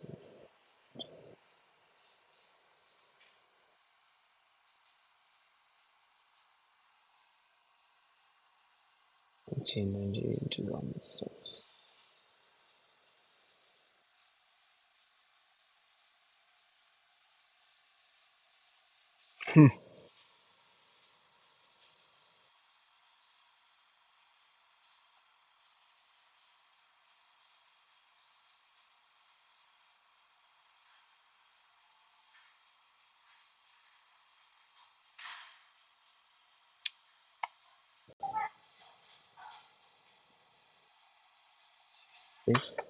Six essays.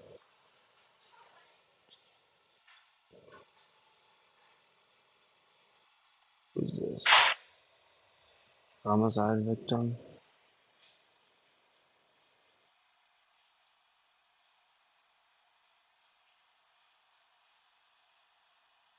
Oh,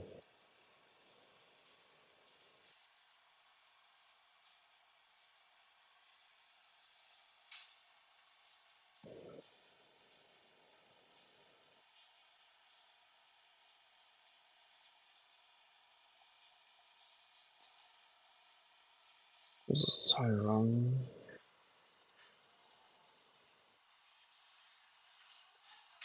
Who's this? Homicide. Oh, I want to close it. Even though I don't know. Homicide victim. Bro, Harris is going up and not Trump, bro.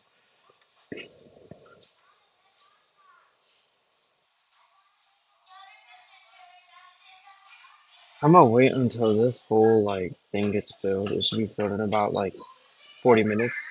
We'll probably do an election part 2 tomorrow, but I'm gonna wait for like another 30 minutes. Gonna keep looking at FBI posters. Oh, looked all here. There's Capitol violence. Oh, man.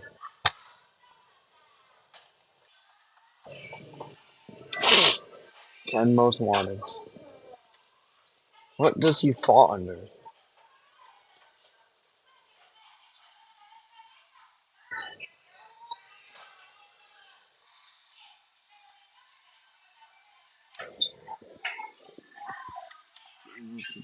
I saw that one.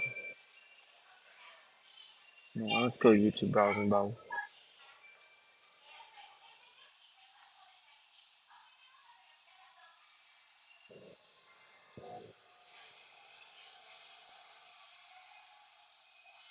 Mm-hmm.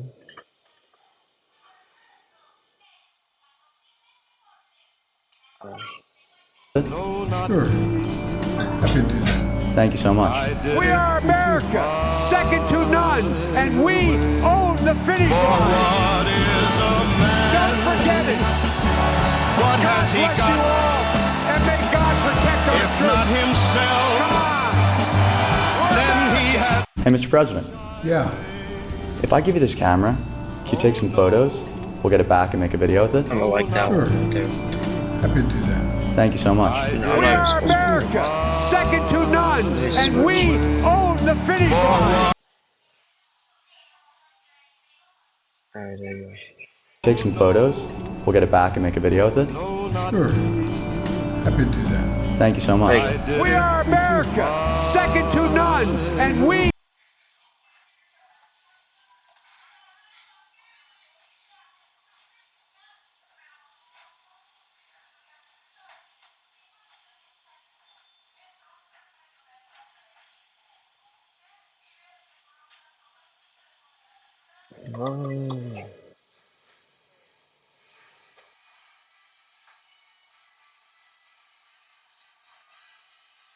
But I never did.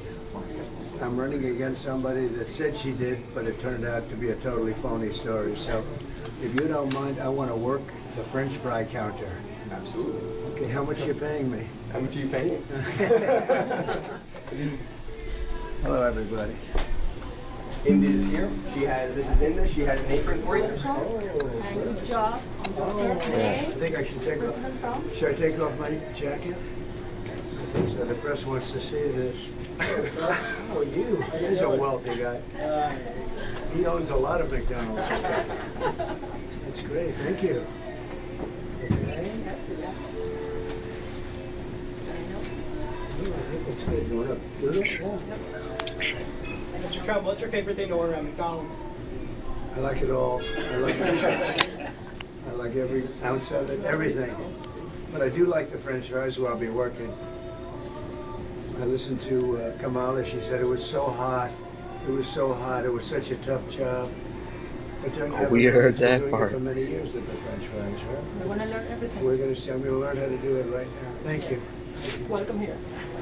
See right now. You're not a child, you're a man. So stop wearing so many layers to go outside and get the bearskin tactical. So President Trump, I have Jason. JoJo's going to teach you some drive-through after hand some food out, and this is Frank, who's going to be more than happy to help you teach fries. We're going to start over here on the fry hop.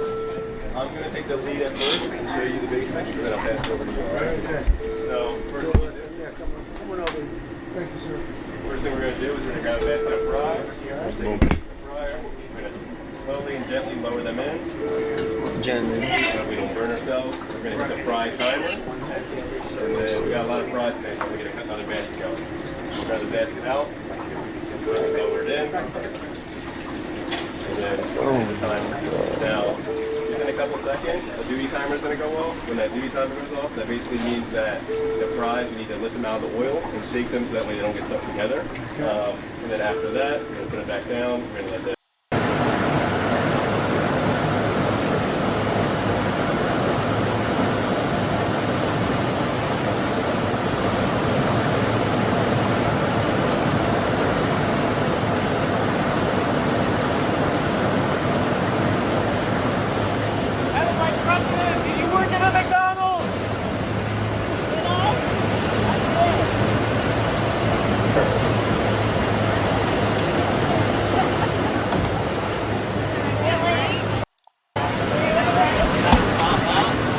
Fucked it.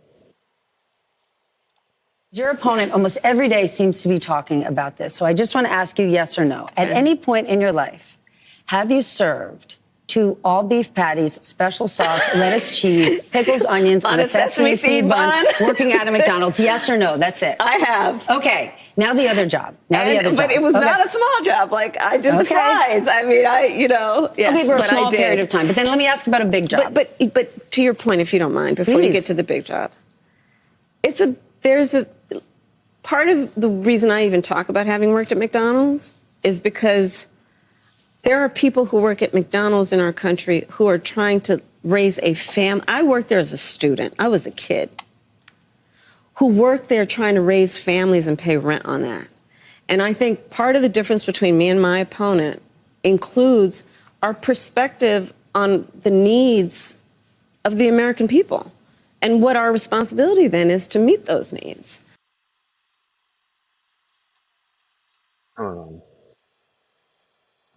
You have laid out policy in great detail. Yeah. But the economy is an unpredictable beast. And you are running for a job that takes extraordinary instinct and guts. Yeah. What's the last time you had to make a gut decision? This here is very prescribed. It's very controlled. Yeah. Probably the biggest gut decision I've made most recently is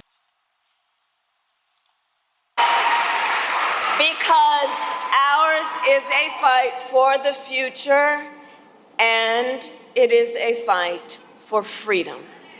For freedom.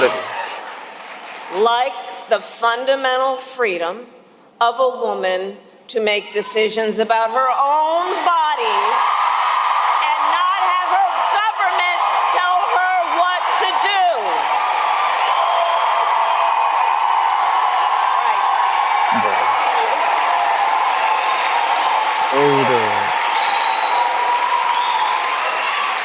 And again, we're not going to be gaslighted on this. Hold on.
We're gonna have to. Hold on.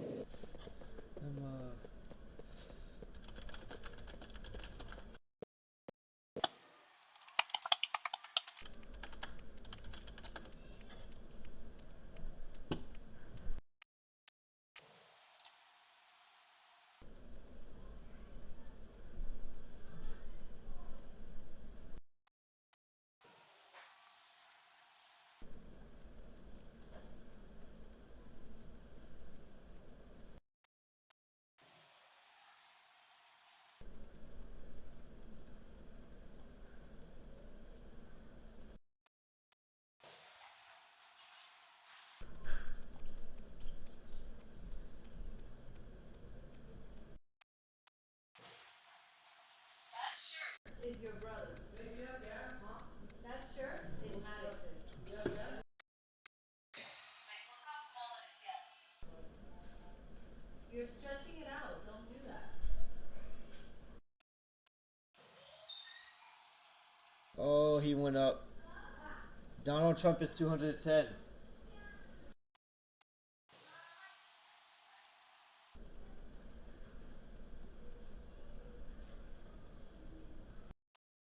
Remaining for Trump.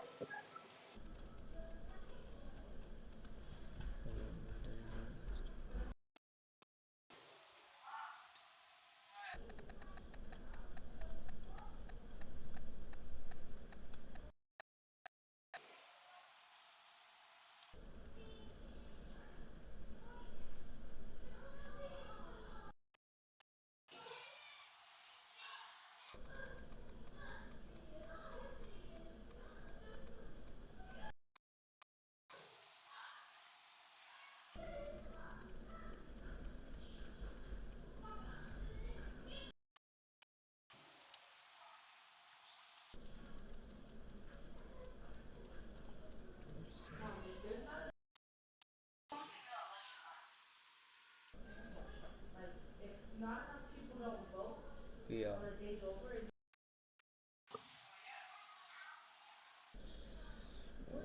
Sitting here for another. I'm gonna come back in 15 minutes. Sitting here for another minute.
1 minute.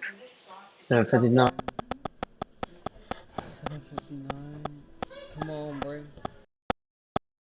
Alright, it's 8 o'clock. It's gonna come up soon. It's gonna come up. Bro, what?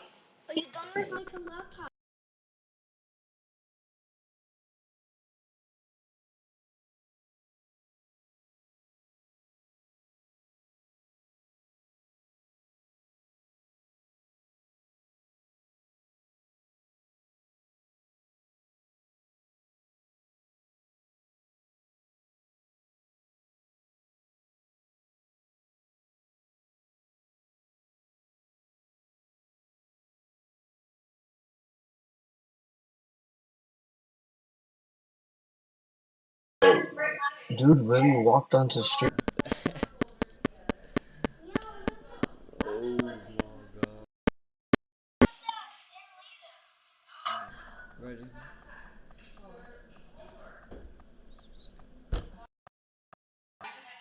It's coming soon. It's coming soon. Come on, bro.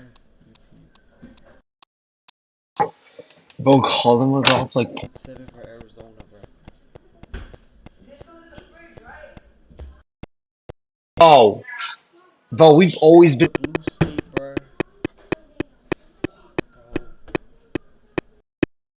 She took Washington. Oh, cause she's there right now. See, they both there. Trump took them. Oh my god. Why we never. She took it and there's no percentage.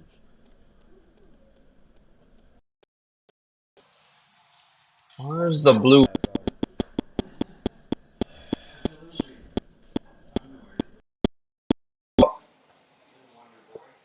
Boo.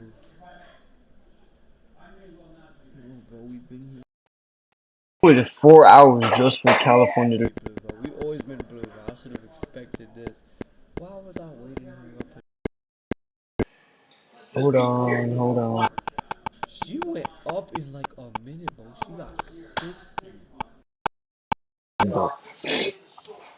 Jesus. And Trump went down too, bro. She took like a big ass state. 54.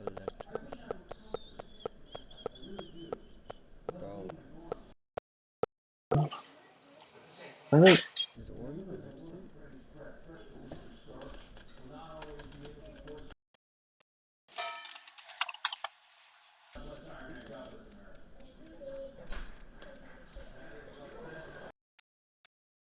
Oregon's Democratic.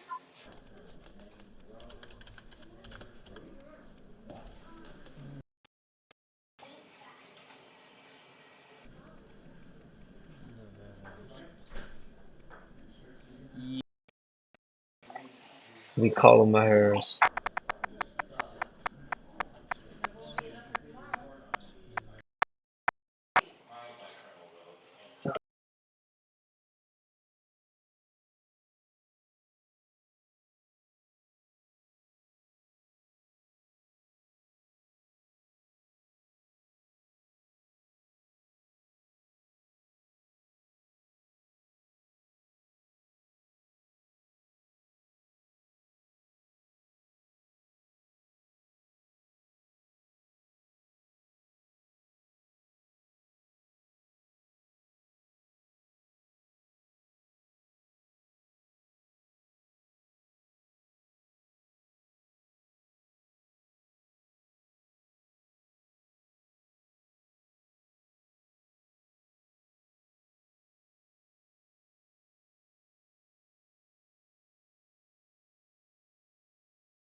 I really thought that this year was gonna be.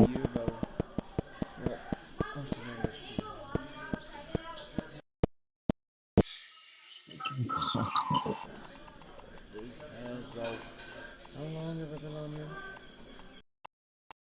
What's wrong? 2 hours, about to be like 15 minutes. I'll keep it at 4. I'm ending it right here,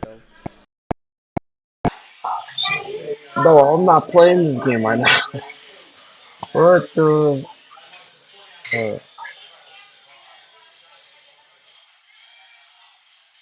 I'll probably post a TT of who won. Well, yeah, I'll post a TT of who won both. Call him a win bumpers first, though.